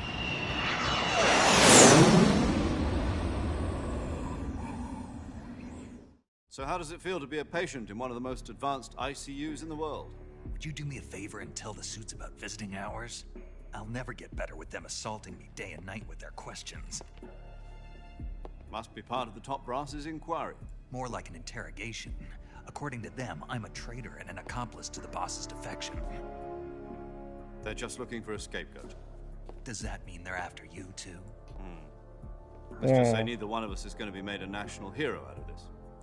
Does this mean Fox is going to die? No.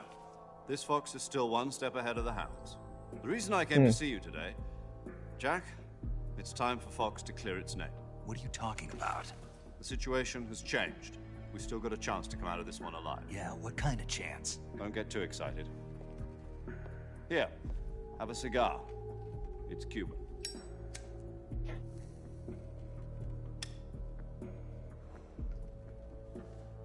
This morning, I had a meeting with the CIA.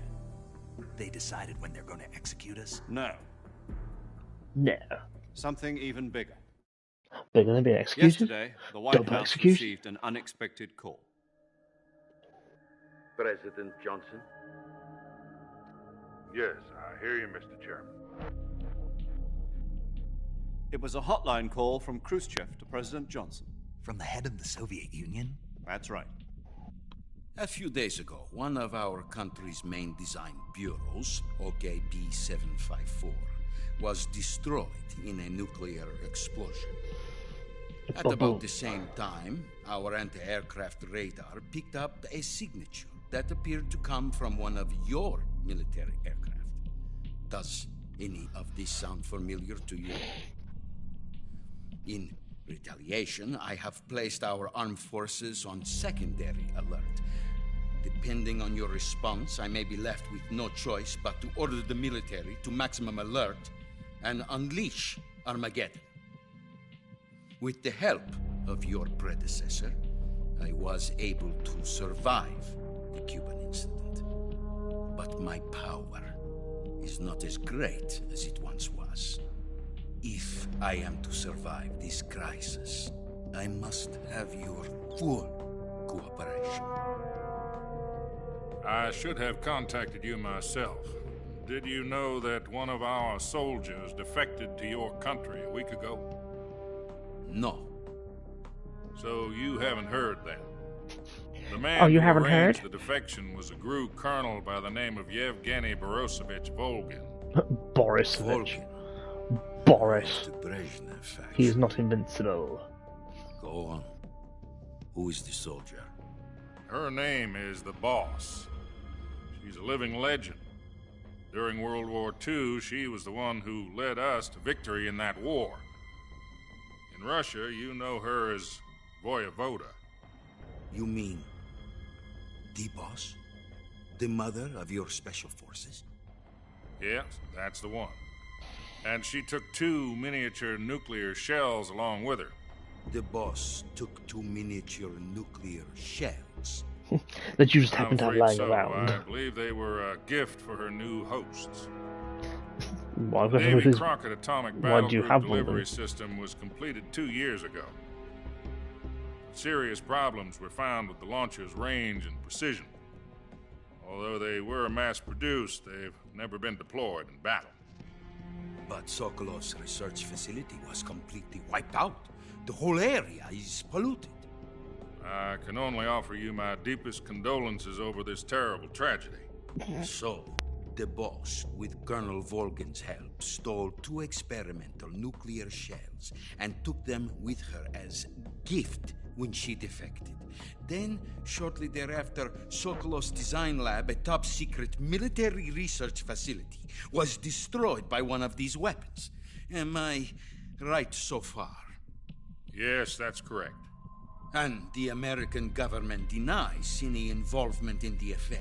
Is that right as well? That's correct. We were not involved in any way. Then what was a U.S. military aircraft doing on our radar screen? It was clearly in violation of our airspace.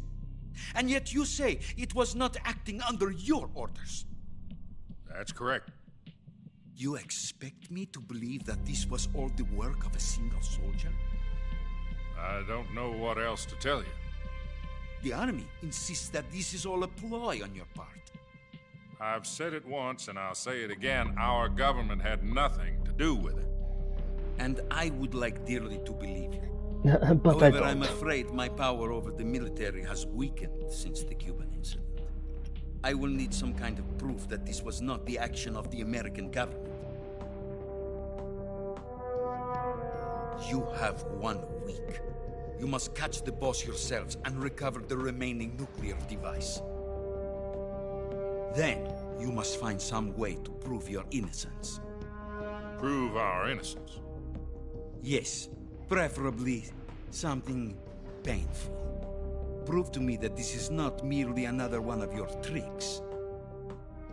The boss should be close to Colonel Volgin. How about a little co-action? I would not expect too much if I were you. The political situation here is unstable. And Colonel Volgin is a member of the Brezhnev faction, which seeks to topple my government. 1 week. You have only 1 week, and if it is not too much to ask, do something about Volgin as well. What is that supposed to mean? While you're at it. Nothing. It means nothing. Call it a modest gentleman's agreement to ensure our continued relationship. What if we can't prove our innocence? Then I will be unable to restrain the military. I will be ousted, and they will seek their revenge. A nuclear attack on the United States? I leave the disposal of this situation entirely to your discretion, Mr. President. Disposal? If you fail, it will mean the beginning of a new world war. To put it simply, in order to avoid a full-scale nuclear conflict, we have to prove that America was not involved in that explosion. And eliminating the boss ourselves will prove America's innocence? Right. The higher-ups have decided that you're the only one capable of pulling this off. You were her last apprentice. Screw this one up, and we'll both be 6 feet under. There's no choice. Oh, no pressure then. Are the Russians going to be helping us? The KGB has promised to lend us one of their communications satellites so that you and I can talk to each other. That's it? They've also put us in touch with a couple of insiders. Insiders? There was a defection in September 1960. Do you remember it? You mean the 2 NSA codebreakers who went over to the Soviet Union? Precisely. Since then, they've apparently been training with the KGB for exactly this kind of situation. Their code names are Adam and Eva. I've been told that Adam has infiltrated Volgin's ranks. I've also arranged for him to provide you with an escape route. You'll need to rendezvous with him when you get there.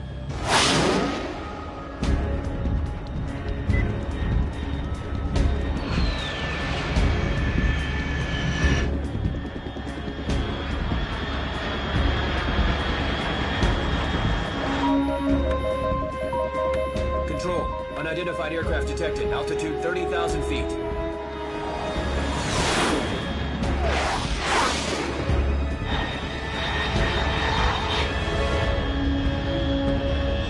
It's fast. Estimated airspeed exceeding Mach 3. Bearing south. I'm about to lose it.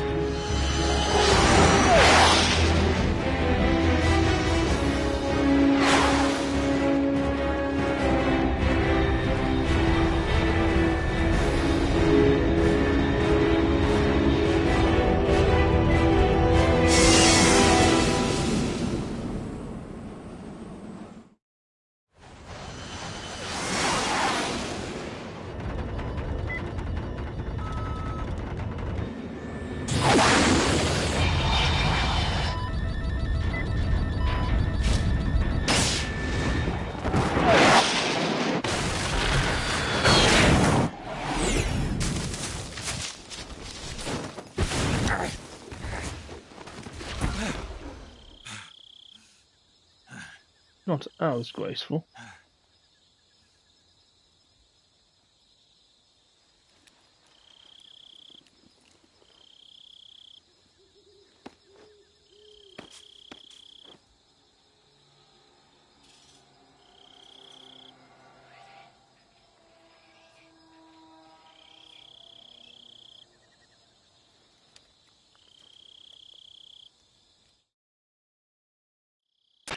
This is Snake. Do you read me? Loud and clear. Glad to see you landed safely. I got blown pretty far off target. Snake, let's go over your mission objectives one more time. Rescue Sokolov. Find out what's happened to the Shagohod, then destroy it. And finally, eliminate the boss. Eliminate the boss.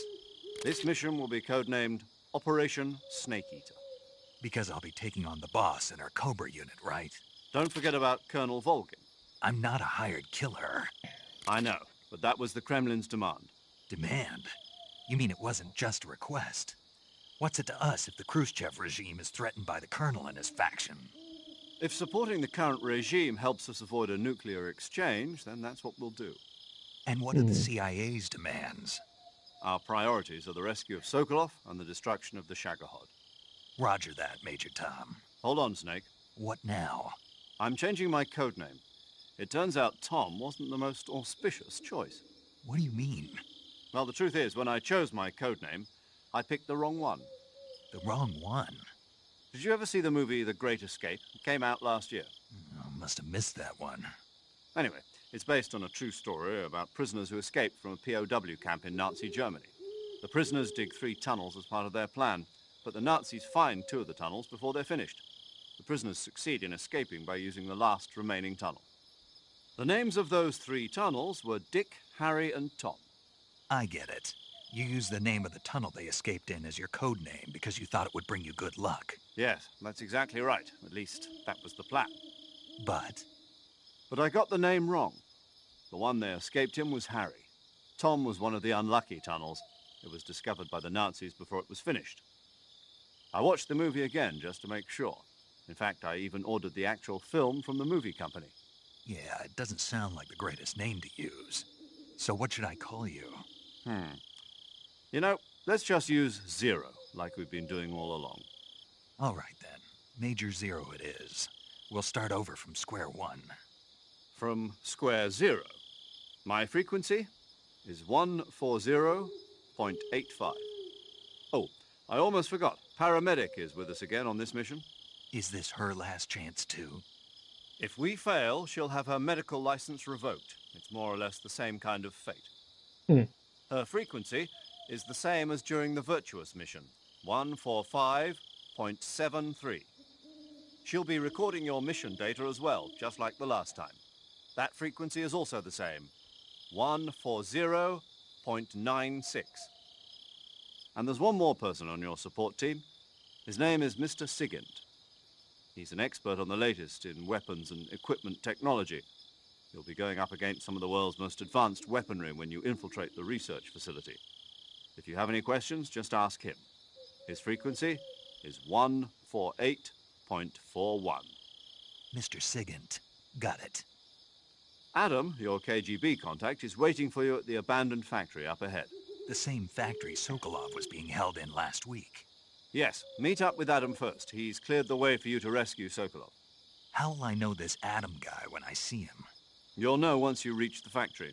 The whole area's been polluted by the fallout from that nuclear blast. No one else would dare come close.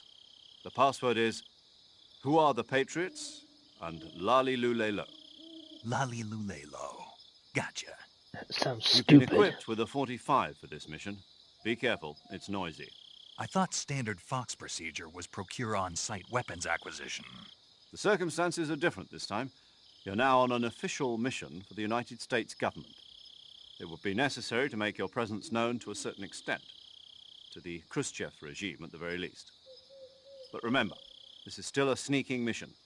Snake, if you fail this mission, it will mean an all-out nuclear war. Keep that in mind and proceed with extreme caution.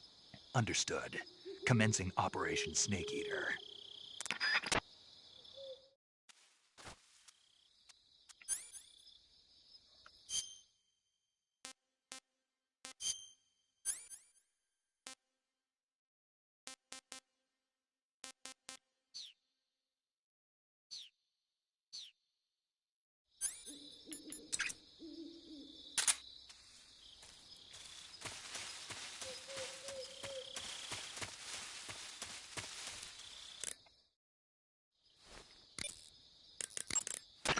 Yo, you're Snake, aren't you?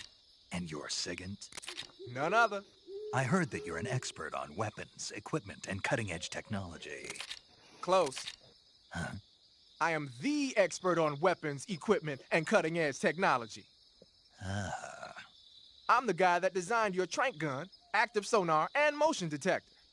If you want to know anything about weapons or equipment you find in the field, just send me a message and ask. Later. Sounds like the Cobra unit's members' names came from the specific emotions they each carry into battle. Emotions? Yeah. For unbearable torment, the pain. For true oblivion, the end. For infinite rage, the fury. For absolute terror, the fear. And for unsurpassed bliss, the joy. The joy? It's another name for the boss, because of the joy she feels in battle, I suppose. Ah. During the war, she had a partner named the Sorrow. Sorrow and joy. They say there couldn't have been a more perfect pair. Paramedic. Snake, it's so good to hear from you again. Same here. It's been a week, hasn't it? 4 days, actually. Huh? I visited you in the hospital. You were still unconscious, though. Then you must have seen me naked. Yeah, but you were all wrapped up in bandages and tubes, so I couldn't do anything but look. Better luck next time. Let's hope so. But seriously, don't forget that you were like that until just yesterday. In fact, you really shouldn't even be on this mission. Keep an eye on your stamina gauge.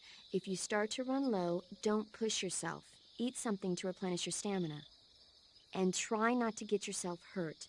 If you're wounded or get bitten by a venomous animal, go into the survival viewer immediately and treat yourself using Cure. Yeah. I can see you still know how to nag. You're welcome. And I can see you still don't know when to keep your mouth shut. Maybe so. By the way, I heard you're going to lose your medical license if this mission fails. Yes, there was talk of that, but the mission won't fail, will it? Of course not. Good. I believe in you. But you know what? I really don't care about my medical license. Didn't they use that to force you to participate in this operation? No, I volunteered. Why? So that I could watch over you. Huh. Snake, you're the best agent I've ever seen. But you push yourself too hard. You're reckless. Someone has to stop you from getting into trouble, to make sure you and the boss don't kill each other. So that's why I volunteered. I mean, you couldn't ask for a better guardian angel than me, right? Thanks. Stop right there. Huh? You can thank me when you get back. All right. The Davy Crockett's that the boss took with her I when think she you gotta go through at least defected a are couple of mortars these that before he actually fire starts nuclear asking you about warheads. weapons. They're named after Davy Crockett, the hero who died defending the Alamo in the Texan War of Independence. Remember the Alamo.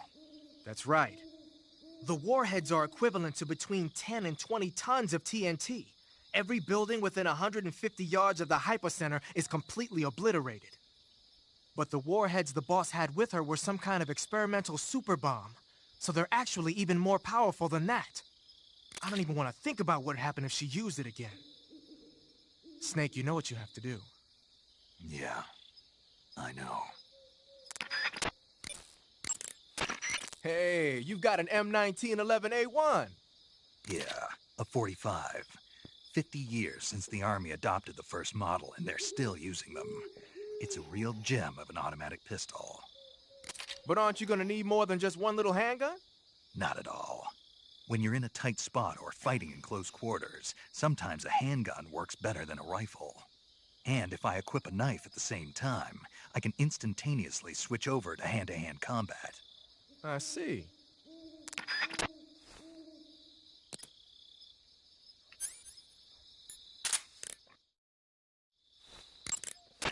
Ah, you're using the survival knife. Yeah, this thing provides me with all the bare essentials I need to survive in the field. Hey, wait. What'd you do with the knife I made you? That was a work of art. It had matches and fish hooks and thread and stuff in the grip. Sorry to have to tell you this, but that thing is useless in a fight. No way. Really? Yeah, When the grip is hollowed out like that, there's not as much space to stabilize the blade. So the joint between the blade and the grip is weaker. That makes it easier to break. I get it. You're right. With your knife, you don't have to worry about it breaking no matter how much you swing it around. So the important thing is durability. Man, I gotta write this stuff down. Next time, I'll make it so the matches and fish hooks go in the sheath instead.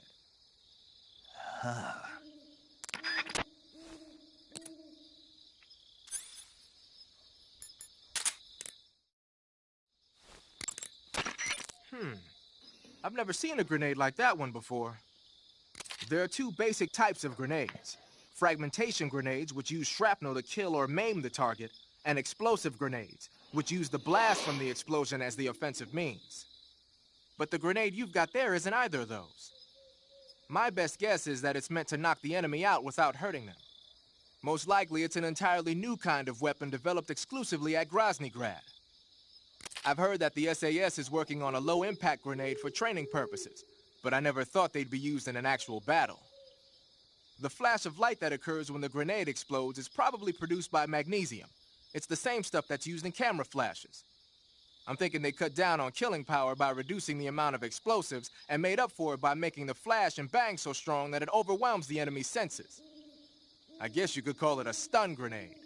If I'm going to be stunned, I'd rather it be by a woman. Snap out of it. Anyone around when that thing goes off will be laid out. It ought to come in handy when you're trying to storm a room or when you don't want to kill the enemy. Good point.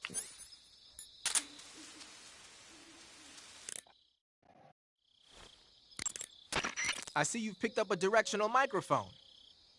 The directional microphone is exactly what it looks like, a listening device. When you equip it, you'll go into first-person view and the mic will pick up sounds in whatever direction you point it in. The directional microphone will let you hear a lot of things you couldn't hear otherwise, like really soft noises and the footsteps of faraway enemy soldiers.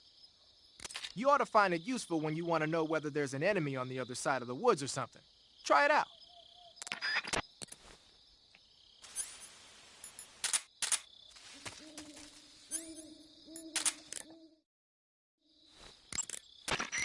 Active sonar sends out a special type of sound wave whenever you press the left stick. It uses the echo from those waves to calculate and display the position of nearby objects. Unlike the motion detector, it'll show you objects that aren't moving. But because you're blasting out sound waves, there's a risk that the noise will alert enemies and animals to your presence. Be careful about when and where you use it. Yeah, because that's your enemy will hear and see you.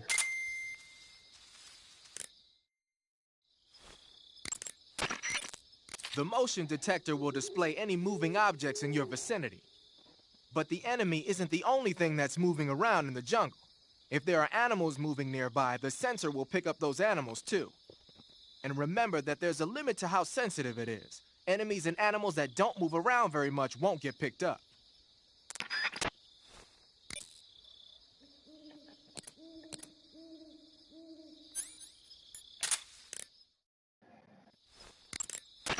Using the anti-personnel sensor, I see. The sensor vibrates when it detects organic reactions from human targets. It's been adjusted to respond only to humans, so unlike other sensors, it'll let you ignore animals and focus only on the enemy. It'll even detect enemies that aren't moving, and you won't have to worry about it giving away your position. But on the flip side, it won't tell you the exact location of the target. Keep that in mind when you're using it. Also, remember that when you use it in first-person view, it'll only scan in the direction you're facing.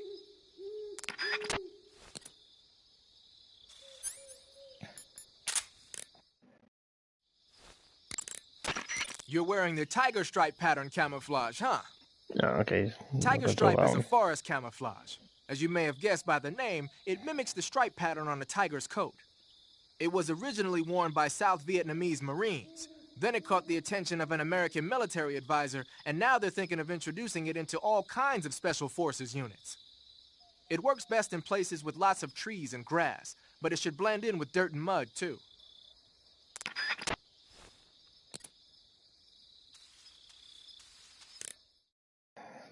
He talks about it now. You mean you're not wearing any face paint? You can take off your face paint by selecting No Paint from Face. Just select No Paint when you want to skip wearing any face paint at all. But your camo index is never going to be as high without face paint as it is with it. Unless you want the enemy to see you, you ought to be wearing face paint. Pattern clothing, face paint, tactical movements. These are the elements of camouflage that will allow you to deceive your enemy. To camouflage yourself, first press the Start button to check out the survival viewer. Then select Camouflage, and you'll see two more options, Face and Uniform. So he's not going to talk about the death Choose bill then. Face to apply face paint, and Uniform to change your field uniform. Simple, really. Make sure and choose something that'll match your surroundings. Mm.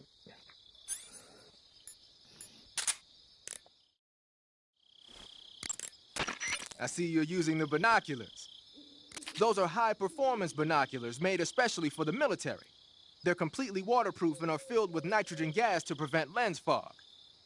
The eyepiece, objective lenses, and the prism have been coated to reduce glare. They ought to work plenty well, even in dark places. And they're even equipped with autofocus and zoom functions. Won't find a better pair of binoculars than that. What are you, a binocular salesman? Hey, I know a good product when I see one, that's all. Huh.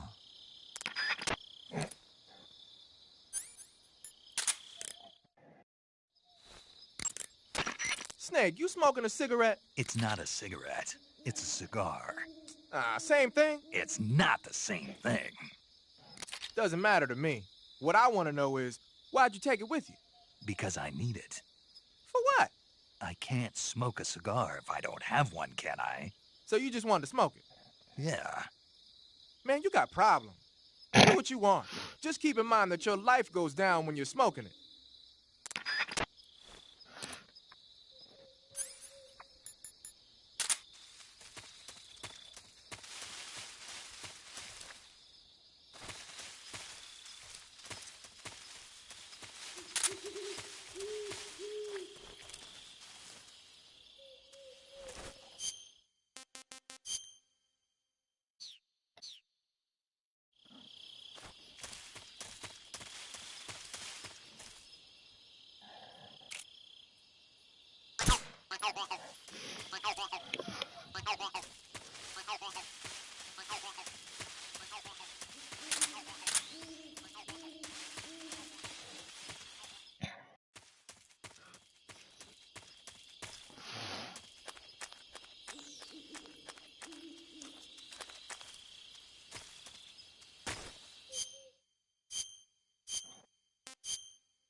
Senor Clip Clop.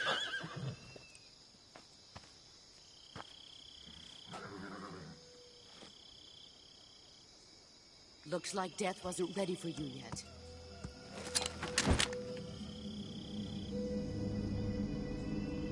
Boss. That arm still hurt? What are you doing here?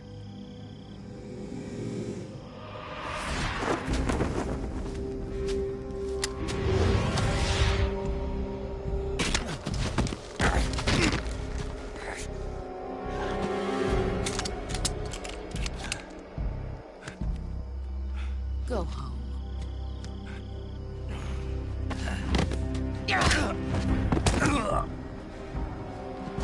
Go home. Gru and my sons are waiting up ahead.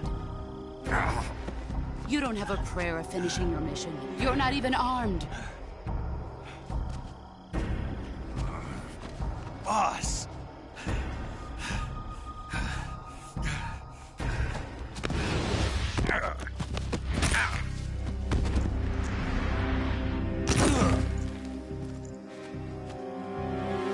I'm not your boss anymore. There's nothing for you here. Go home. Go back to your boss. There's no need to prove that you are virtuous here. This isn't America.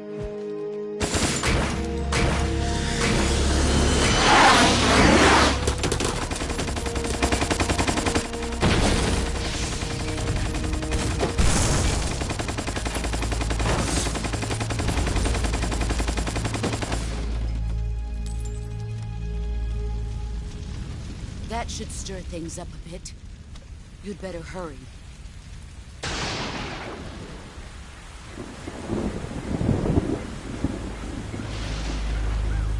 Ghost boy. The border is 60 miles south of here. You ought to be able to run that far.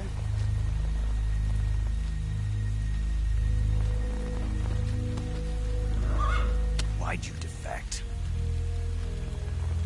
I didn't. I'm loyal to the end, to my purpose. What about you, Jack? What's it going to be? Loyalty to your country or loyalty to me? Your country or your old mentor? The mission or your beliefs? Your duty to your unit or your personal feelings?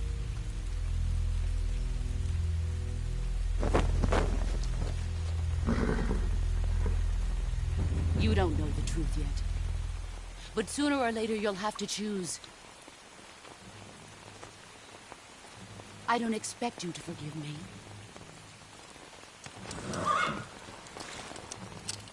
But you can't defeat me either. You know me too well.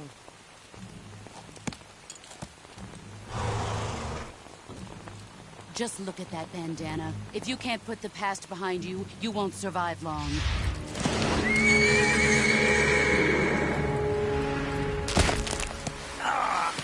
If we meet again, I'll kill you.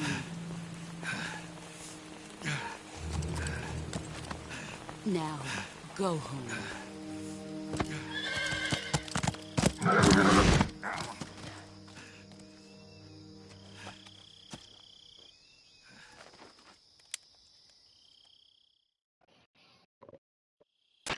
This is Snake.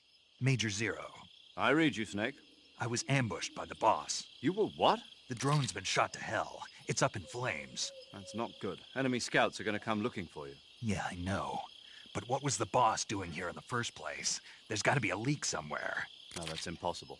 The man the boss is working with, Volgin, isn't exactly on speaking terms with Khrushchev. I lost my gun. The boss destroyed it. Snake, I know how you're feeling. It's hard for me to believe, too, that a legendary hero like the boss would go over to the Russians. That she'd double-cross us like this. But that's how it is, and if you don't accept it, you'll never be able to beat her. That's not the problem. In terms of sheer technique, I'll never be able to beat her. I know that all too well.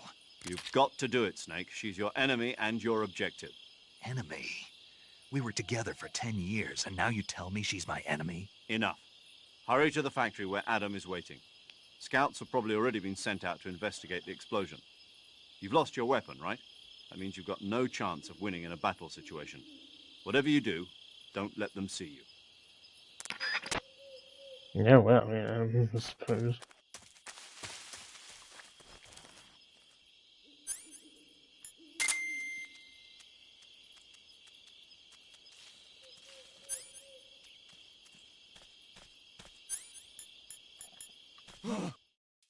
What's this? HQ? HQ. This is HQ. Patrol here. We have evidence of an enemy intruder. Commence alert formation. Acknowledged. Sending reinforcements. Use extra caution.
Who's that?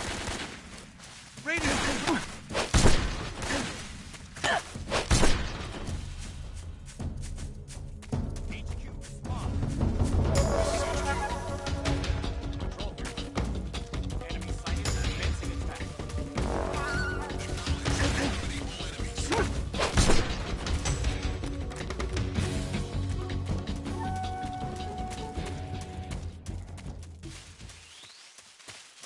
I have to come back here after I've got guns.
Snake, what are you doing? I'm in a box. A cardboard box? Why are you... I don't know, I was just looking at it, and suddenly I got this irresistible urge to get inside. No, not just an urge. More than that. It was my destiny to be here, in the box. Destiny? Yeah, and then when I put it on, I suddenly got this feeling of inner peace. I can't put it into words. I feel safe. Like this is where I was meant to be. Like I'd found the key to true happiness. Uh-huh. Does any of that make sense? Not even a little. You should come inside the box. Then you'll know what I mean. Man, I don't want to know what you mean. Between you and Paramedic, is everyone but me that is hooked up with a Major Strange? Yeah, well, anyway, I suppose even that dumbass box might make a decent disguise if you wear it inside a building.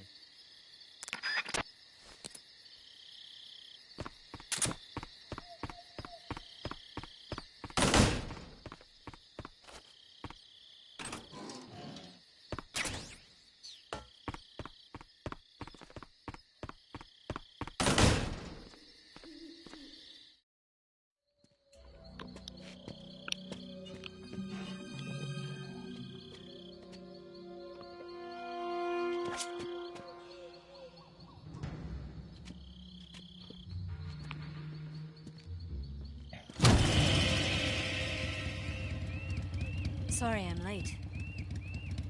Cut the engine. They'll hear us. Are you the agent they sent? Are you Adam? I thought you were supposed to be a man. Adam couldn't make it. All right, say the password. Who are the Patriots? Who are the Patriots? Answer me!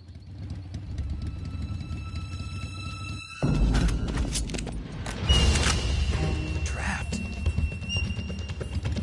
Get down!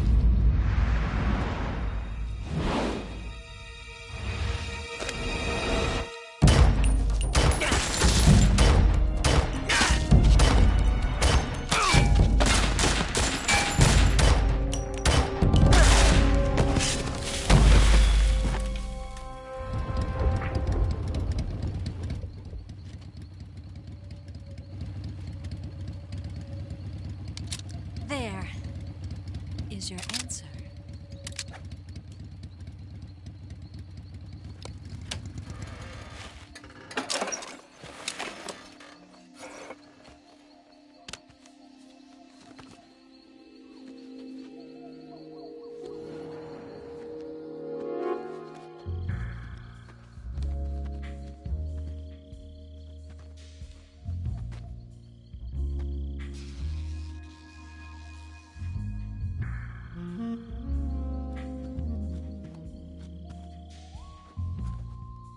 The name's Eva.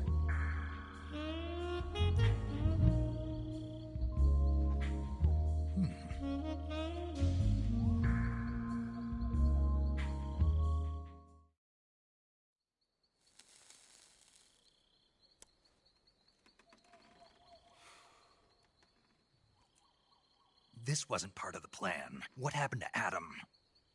What's your code name? It's Snake. Snake, huh? Well, I'm Eva. Are you here to tempt me?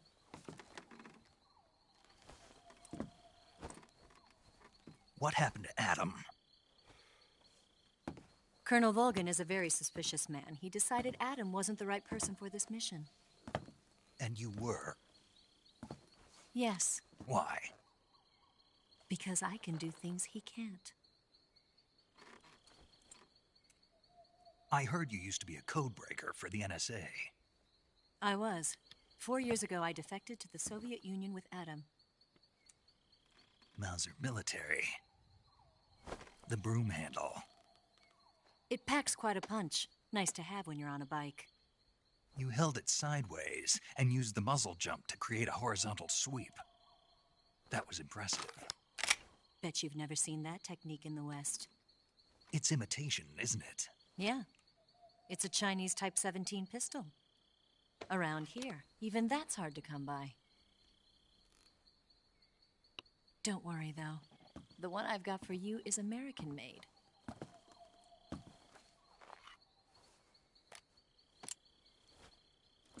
.45, huh?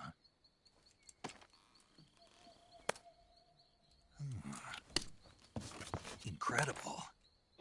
Do you like it? The feeding ramp is polished to a mirror sheen. The slide's been reinforced, and the interlock with the frame is tightened for added precision. The sight system is original too. The thumb safety is extended to make it easier on the finger. A long type trigger with non-slip grooves. A ring hammer. The base of the trigger guard's been filed down for a higher grip. And not only that, nearly every part of this gun has been expertly crafted and customized.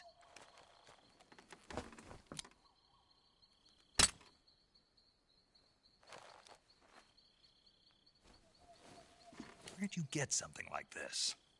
I grabbed it from a Western munitions armory. It probably used to belong to one of your officers, and there are more where that came from.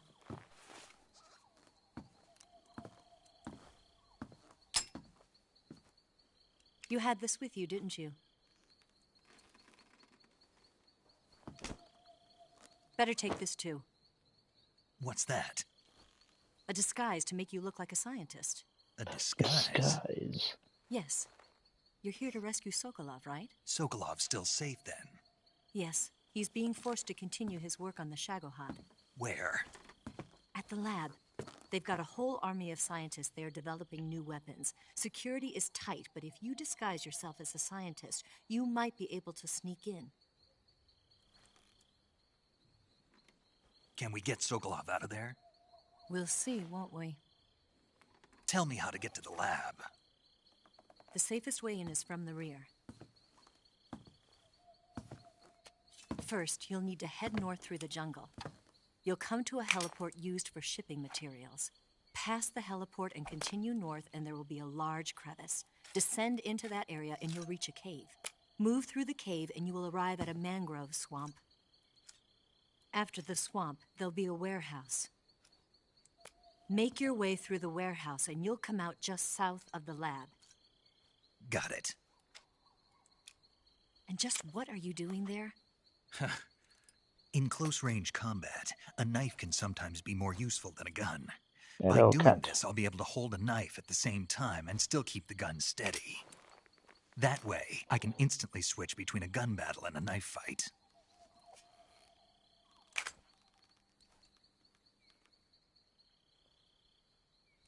Right, let's get going. Wait a minute. What now? You must be tired. Why don't you take a little rest?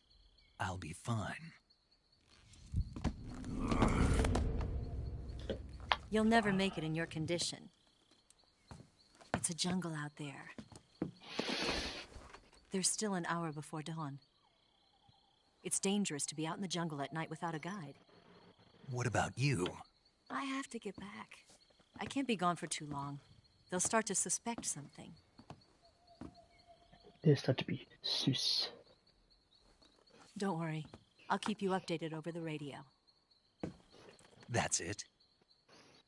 My orders are to provide you with information, nothing more. You look disappointed. All right, then. I'll do something special for you.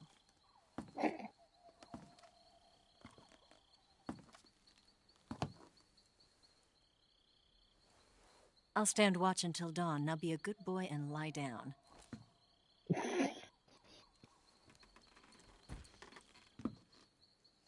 What's the matter? I don't know you well enough to trust you. How well do you have to know me to trust me? I don't know if I can trust anybody.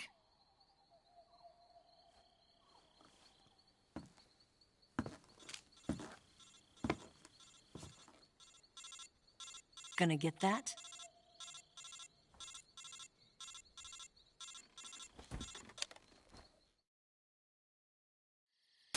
She's right, Snake. You should get some sleep.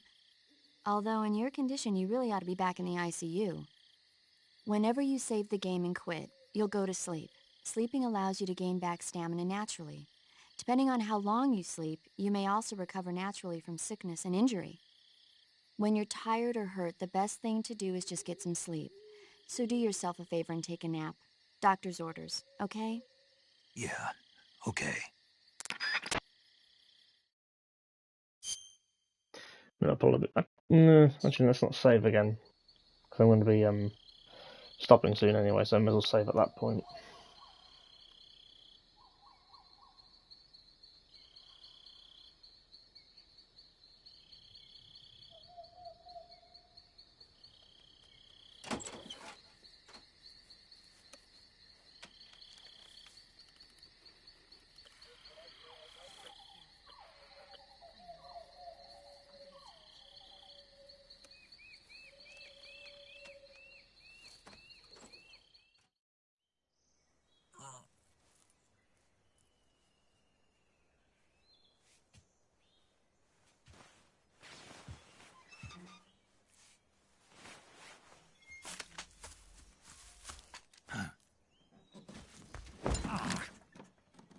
What's the matter?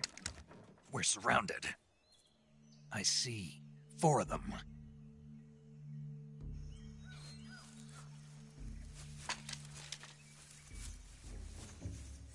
We've got company. It's the Ocelot unit.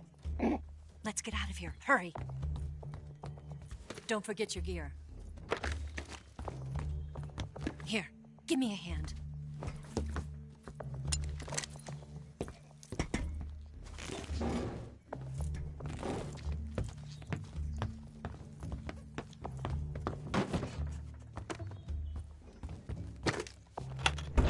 We can use this to get to the basement.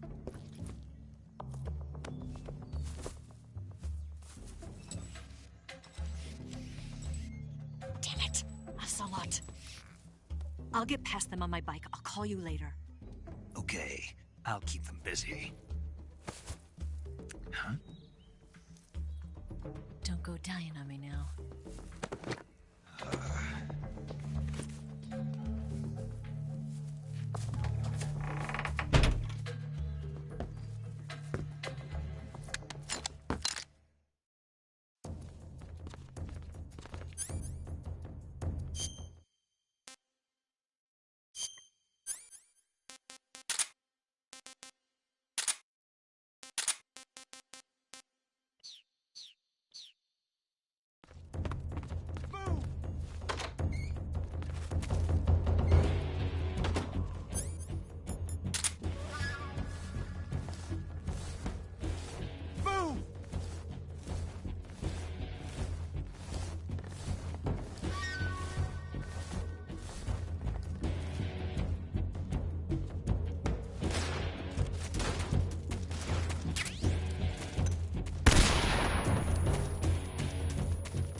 Not here?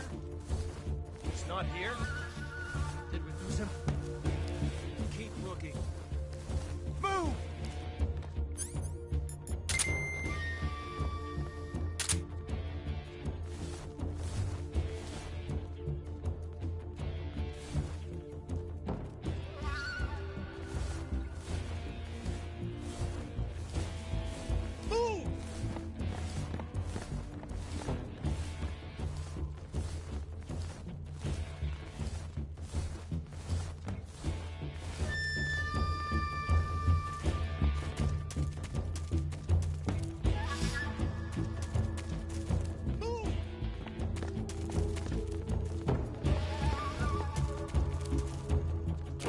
See him!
Oh, well that's not fair. I can't get all the keratins then. Oh well, I may as well not do them anymore.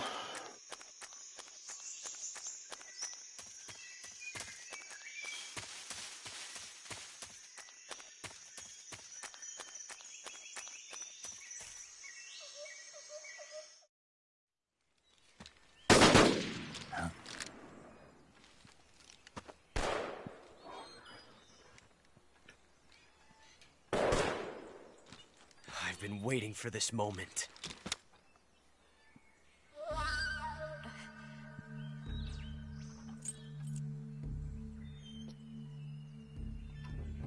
That's it! That's the stance! I don't think so. What? A female spy?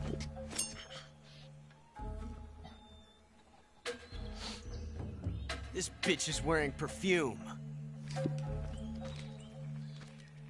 Stay where you are. I've had enough of your judo. I see you've got yourself a single-action army. That's right. There'll be no accidents this time. You call that an accident? Well, it wouldn't have happened if you hadn't been showing off. What did you say? It's a nice gun, I'll give you that. But the engraving gives you no tactical advantage whatsoever. Unless you were planning to auction it off as a collector's item.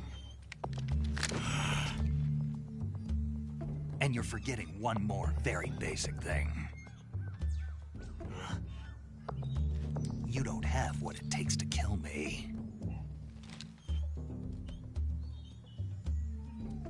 We'll see. Lol.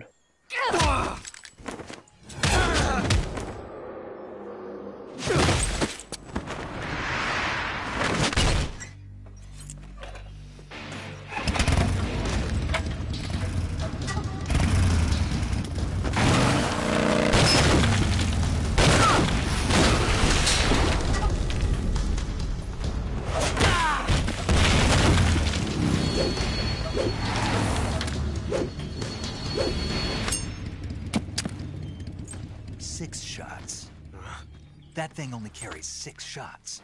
The Makarov carries 8. You have to get a feel for how many you have left.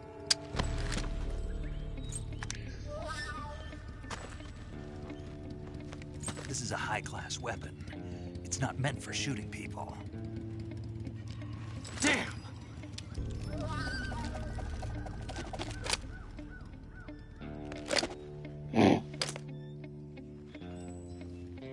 This isn't over yet.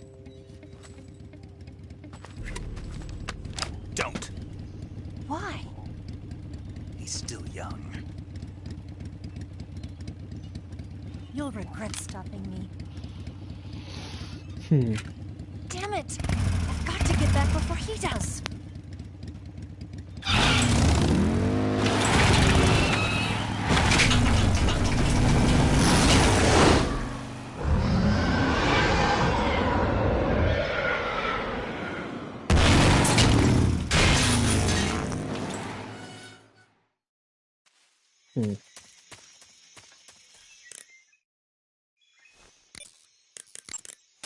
Hey, Snake, remember back at the abandoned factory when you whittled the grip of that 45 down? Yeah.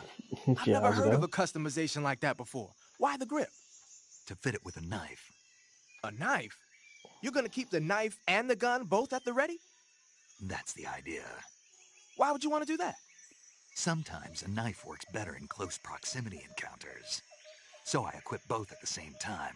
That way I can switch back and forth in an instant. Badass. So that's that. CQC.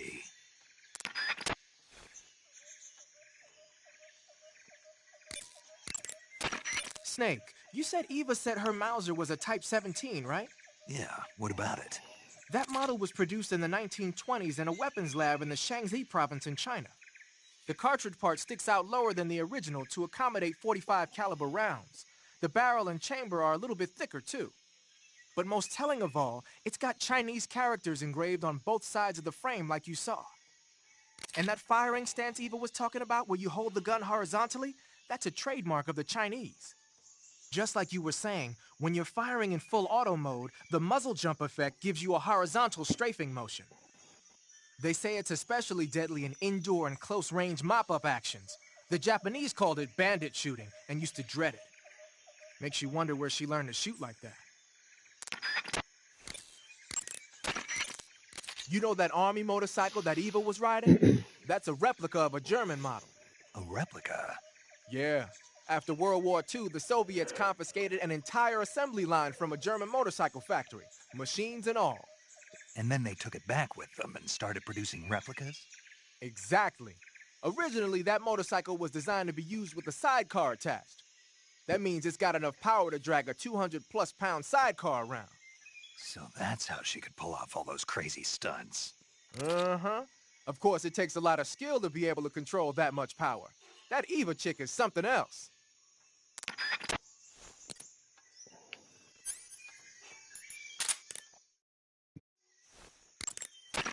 The weapon you've got equipped now is a prototype model of the Mark 22, a suppressor-equipped pistol currently in development by the Navy. It's been modified to act as a tranquilizer gun. The Mark 22 is a heavily modified special ops version of the M39 pistol used as a sidearm by the SEALs. Probably the biggest change from the M39 is that it's got a longer barrel, which allows it to be equipped with a suppressor. And it uses a slide lock mechanism. That makes it a lot quieter, but it also means you have to load a new round into the chamber by hand every time you fire. It's also fitted with tall, adjustable sights, so you can use the front and rear sights to line up your shot, even with a suppressor attached. Looks like they got rid of the magazine safety, too. Good eye. That feature wasn't too popular with guys like you who know their guns. The shear release lever's been taken off as well, meaning the hammer won't fall even with the safety on. So I can just cock and lock. That, and you get the added bonus of not having any mechanical noise from decocking, even with the safety on. The perfect pistol for a sneaking mission, huh?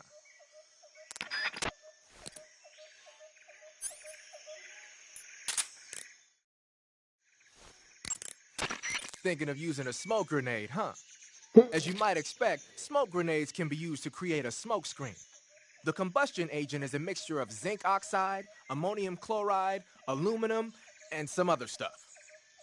When it explodes, it releases a thick cloud of grayish-white smoke that resists dispersion.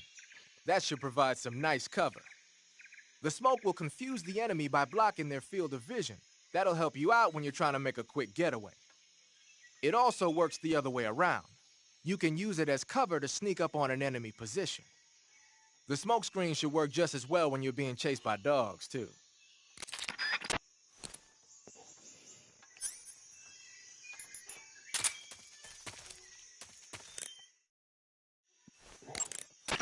So you've got an M1911A1, huh? Yeah, Eva gave it to me. She said it used to belong to a Western officer. Looks like someone did a little work on it, too. It's more than a little. First of all, the feeding ramp is polished to a mirror sheen. It's not going to have any feeding problems. The slide's been replaced with a reinforced version, and it meshes perfectly with the frame. The frame itself has been iron welded and scraped down multiple times for maximum precision. The front strap part of the frame has been checkered to make it dig into the hand. That prevents any slipping. The sight system's original too. It's a 3-dot type. It's got an enlarged front sight, giving it superior target sighting capability. The regular hammer's been replaced with a ring hammer. That enhances the cocking control and increases the hammer down speed. They also reworked the grip safety to accommodate the ring hammer. Looks like they eliminated it altogether. This is a tool for pros. The thumb safety and the slide stop are extended to allow for more precise handling. The base of the trigger guard is whittled down so you can use a high grip. And the trigger itself is a long type for easy finger access. The trigger pull is about 3.5 pounds. That's about 1.5 pounds lighter than normal. The magazine well has been widened to make it easier to put in a new magazine. The magazine catch button has been cut down low to make it harder to hit it by mistake. The mainspring housing has been changed to a flat type to increase grip, and it's even been fitted with stepping so it doesn't slip from the recoil when firing. On top of that, they added cocking serrations to the front part of the slide. That lets you load and eject cartridges faster in an emergency. Whoever did this is a professional. No question, this thing could shoot a one-hole at 25 yards in a machine rest. Well, I'll be damned. That's some gun. Yeah, I've never used a weapon this fine in my life.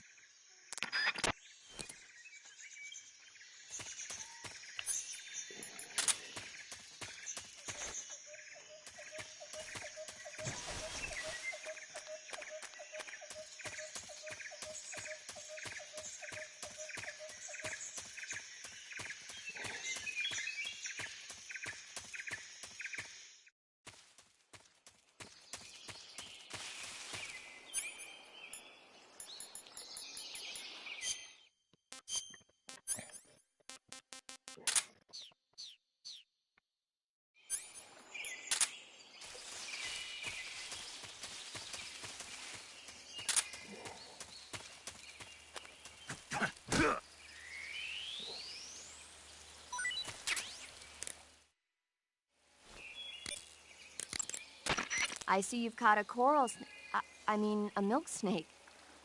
The milk snake closely resembles the coral snake, but it's actually not venomous. Even so, you'll still take damage if it bites you, so don't get too close.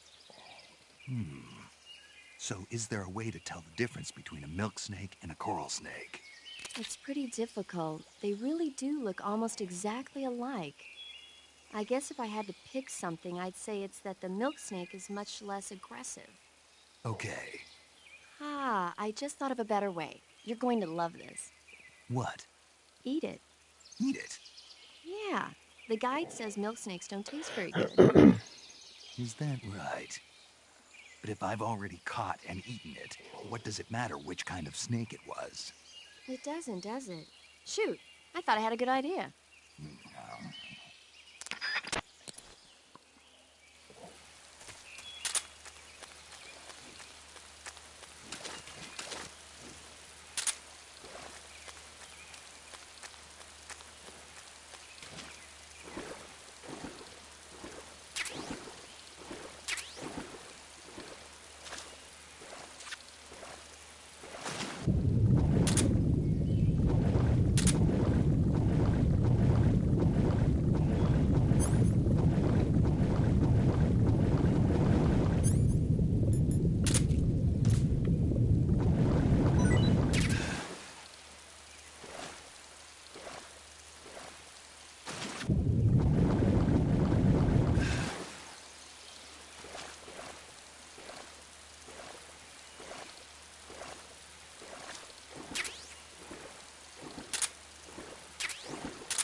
Snake, are you there? Eva, Did you miss me? did you make it without any trouble? No one saw me. So you're back with Vulcan. In a matter of speaking. What about the boss? Yeah, she's here too. Better be careful. Thanks, I will. The boss and I get along pretty well, though. I guess we traitors have a lot in common. Why would anyone want to defect? Betraying your country like that, I just don't get it. Are you talking about the boss? Why do you do it? Weren't you born and raised in America? Yes, in a small rural town. I never even knew there were other countries, other cultures, other ways of thinking, until I went to work for the NSA. And one day, I'd found I'd lost faith in the things I'd been taking for granted. What did you see? What was it that made you want to change sides? You wouldn't believe me if I told you. Try me. I saw the universe. The universe? Not the actual universe. The universe as the intelligence community sees it. I realized that the gravity in this universe was holding me back. That's all. People and countries are both changed by their environment and by the times. That sounds like what the boss was saying. There's a world of difference between this country and America. But it's only a difference of position, a difference of perspective. Coming here made me realize something. Half of what I'd been told was a complete and utter lie. The other half was a conveniently constructed lie. Where's the truth, then?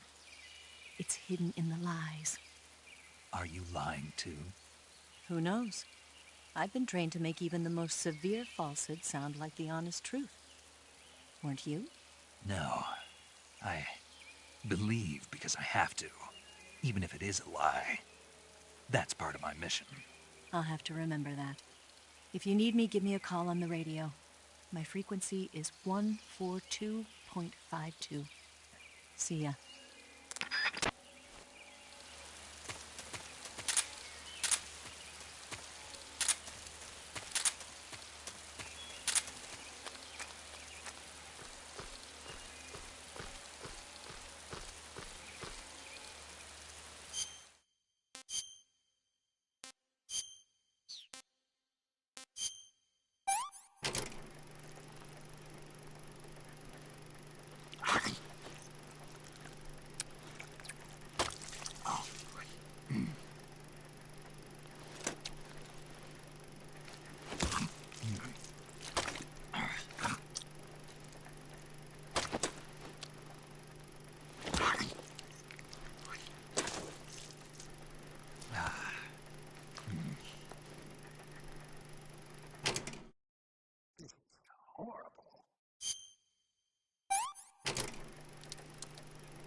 I see you've caught yourself an arowana. The arowana is an ancient fish that lives in tropical freshwater areas. Because of its large size, I don't think you'll be able to capture one alive. Ancient fish like the arowana are living fossils. They've hardly changed their form since the Devonian and Jurassic periods. Other ancient fish besides the arowana include the coelacanth, the Another starlet, character model and the though, it's just like, knifefish. Almost all organisms on Earth have evolved in various shapes and forms, but these fish have kept the same form for hundreds of millions of years. Baffling, isn't it? Sure. Well, I can see you're not interested. Not at all. I love ancient fish. Why? They taste pretty good.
Snake, it looks like there are claymore mines planted all over that area.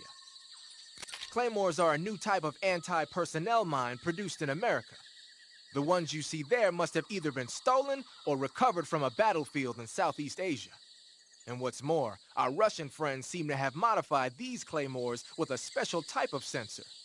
If you get anywhere near them, bang, you're toast. Watch your step. Claymores can be picked up by crawling over them. If you come across a minefield, try crawling through it.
They sicked attack dogs on you? People have been using dogs in wars since before recorded history. The Greek and Roman armies used to send out packs of dogs with spiked collars to charge at enemy ranks. Attack dogs were regularly employed in the First and Second World Wars as well. Traditionally, dogs have been used to keep watch, send messages, and assist in search operations. Then the Soviets came up with a new idea, using them to carry bombs. Bomb dogs? Yeah, they were trained to dive beneath tanks carrying a payload of bombs. Apparently it worked pretty well, but the Russians messed up, man. They used their own tanks for the training. Turns out the dogs kept going after Russian tanks and blowing them up, so the plan was scrapped before it got off the ground. Well, I don't think you need to worry about those dogs exploding on you. They don't seem to be the bomb-carrying type. But they are highly trained in tracking and detection. Don't underestimate them. They're excellent trackers and ferocious fighters. Attack dogs move fast and are deadly in proximity encounters. They'll pick up your scent and use it to track you, so it'll be hard to shake them off. In a way, they're more dangerous than any human opponent. Be prepared. The Soviet-made smoke grenades you might find around there also seem to act as a mild tear gas. It might not have that much of an effect on human targets wearing balaclavas, but it ought to wreak havoc to a dog's nose. If you're being chased by attack dogs, give them a taste of a smoke grenade.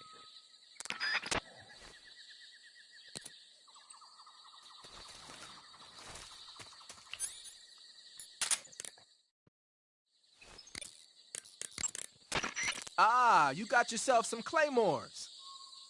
The M18A1 Claymore is a new type of anti-personnel directional mine developed in the U.S. after the Korean War. The gently curved casing is packed with 1.5 pounds of high-grade explosives. The side facing the enemy is lined with 700 steel ball bearings. So when the mine explodes, the ball bearings simultaneously burst out of the casing. Anyone in the kill zone, be he friend or foe, is instant Swiss cheese. The mine is triggered by an electric detonator. Apparently, the detonator's got some kind of special motion detector built in. Yeah. When the mine is planted, it reacts to anything that comes close and automatically explodes. Just make sure you don't trip your own mine or something stupid like that. I'll be careful. You can pick up a planted claymore by crawling over it. Mines planted by the enemy can also be picked up in this way. So if you come across a minefield, it's a good idea to crawl through it and pick up the mines. What are they doing making minefields out of Western mines anyway? They're probably doing field performance evaluations on mines they either captured or stole from the West. The structure of the claymore isn't actually all that complicated. They must be learning a lot about them. It might not be long before we start seeing Claymoraski mines.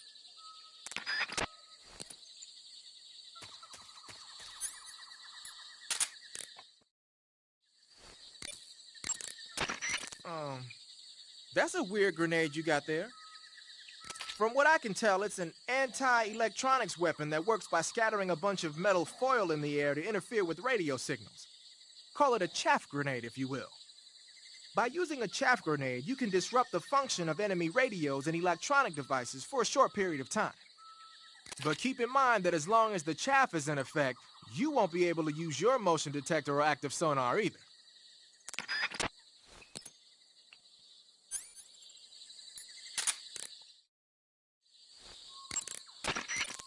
You're thinking of using a white phosphorus grenade. Like the name says, a white phosphorus grenade is one that uses white phosphorus to create an incendiary effect. White phosphorus grenades were used by the U.S. military during World War II. Back then, they were known as Willie Pete's, after the first 2 letters of white phosphorus. The one you've got there is probably the exact same thing. White phosphorus is a white, waxy substance that spontaneously combusts when it reacts with oxygen. The combustion temperature is over 5,000 degrees Fahrenheit. Any human targets within the area of effect when it explodes are going to get seriously burned. Just make sure you don't accidentally set yourself on fire. If your body does catch on fire, either plunge into some water or take off the burning clothes and put on new ones. Rolling repeatedly should put the flames out pretty quick, too.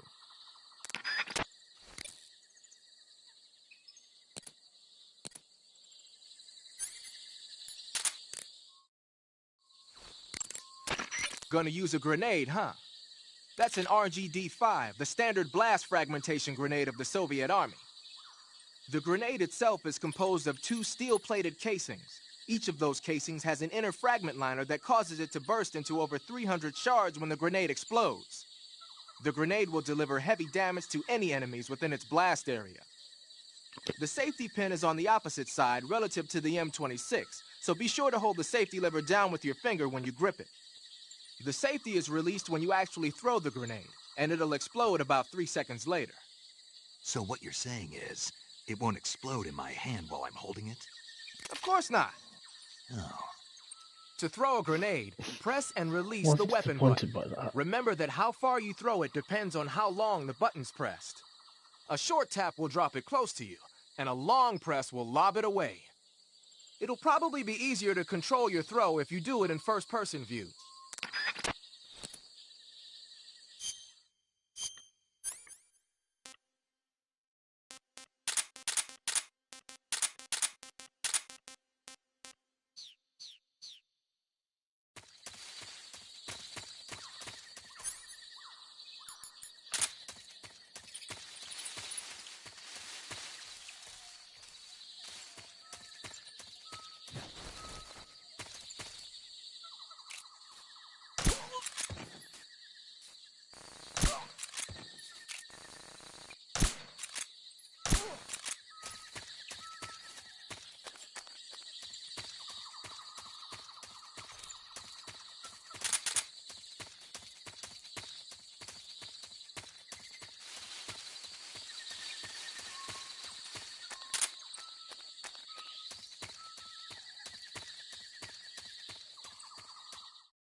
Who's that?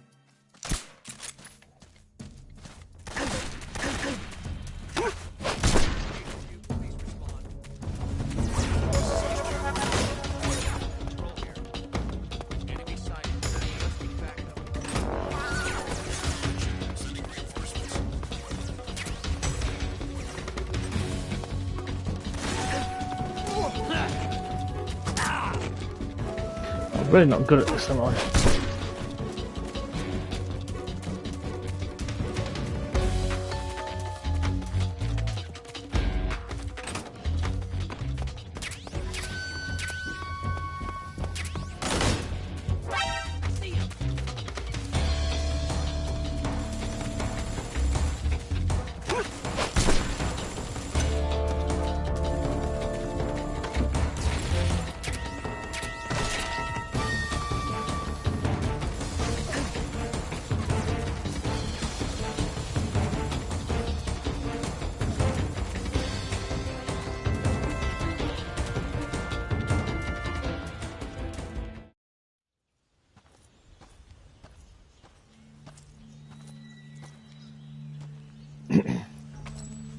To be fair, I'm not trying to go for a complete stealth run anyway. Ah, you're here at last. Looks like the boss's info was right.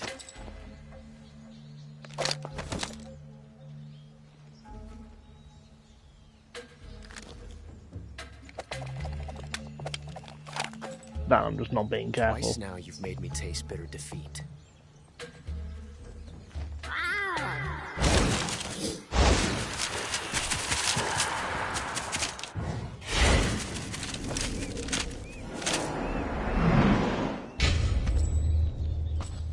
Disappoint the Cobras, but you're mine now.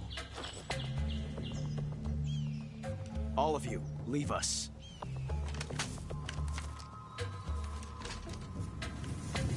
It's just you and me. No one to get in our way. Ocelots are proud creatures. They prefer to hunt alone.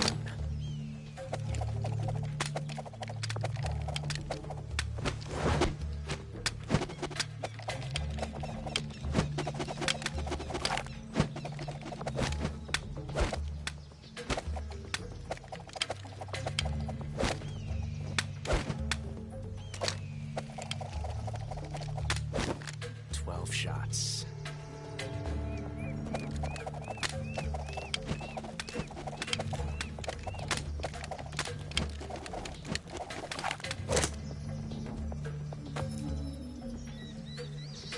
This time I've got 12 shots.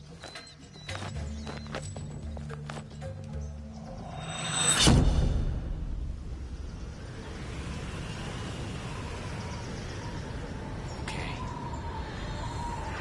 Draw!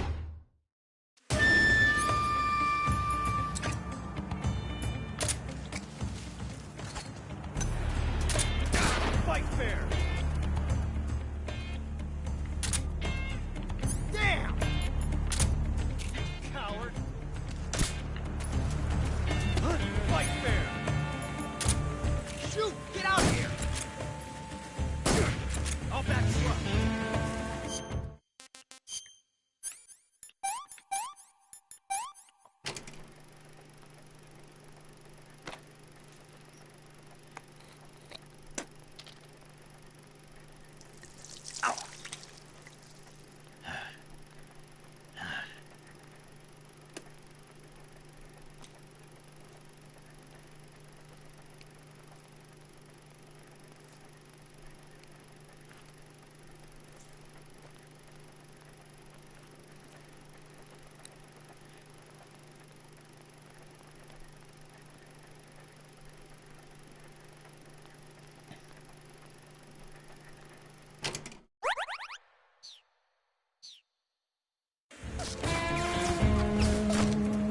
Stay out of this.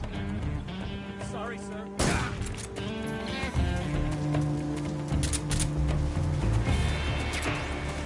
Take this.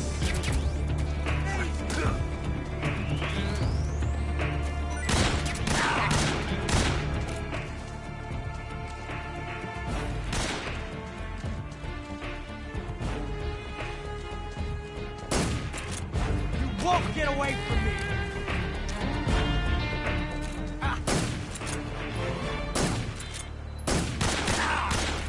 From that range, huh? Nice shot. Nay!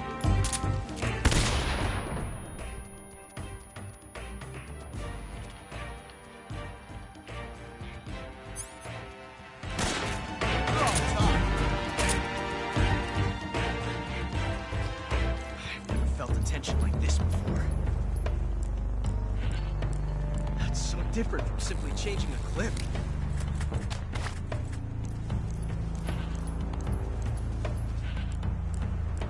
This reload time is exhilarating.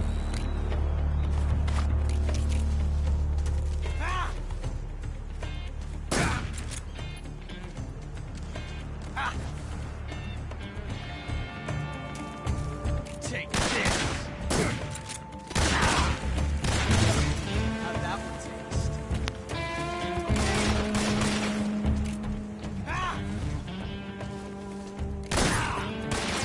See my technique? It was perfect. Major! Major, I can't just sit back and watch. I told you to stay out of this. Understood.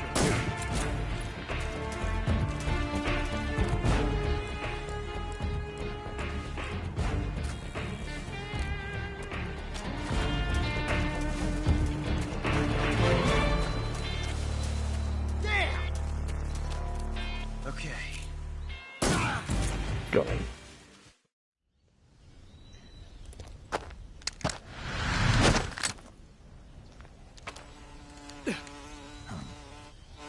Damn it. He found us.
We'll meet again.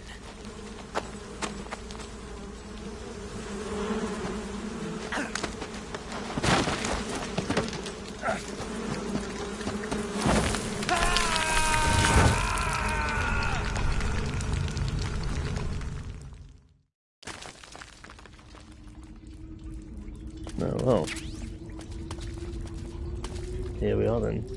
No, I'll leave it here. I'll see you next time. Bye bye. Obviously, before we do, let's save the old game. Saving the game, Snake? Let's see what we have to say.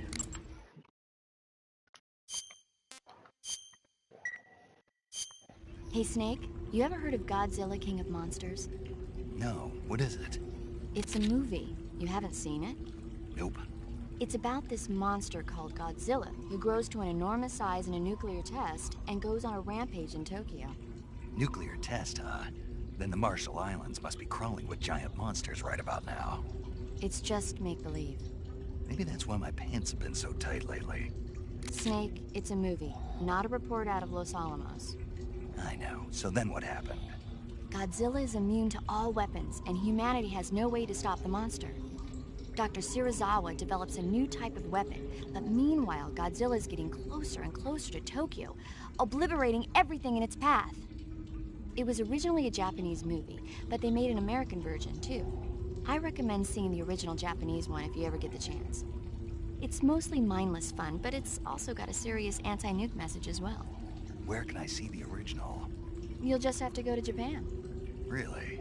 That's too bad. Well, if you wait 40 years, you might be able to see it in America, too. Why's that? 2004 will be Godzilla's 50th birthday. You think they're still going to be making Godzilla movies then? Of Yeah. course. Everybody loves Godzilla. I have multiple resurgences Sure know a lot too. about movies. I don't suppose you're the movie-watching type, are you? Not really. Okay, then I'll tell you everything I know. When the going gets tough, movies can save your life. It's always good to be able to look at things from a different perspective when you get in a jam. That's the magic of movies. No kidding. Magic. Well, I guess it might at least make a nice distraction. That's the spirit, Snake. Have a little fun. Well, I suppose I will. Need to really watch Godzilla movies at some point. Oh well. Taddy bye for now.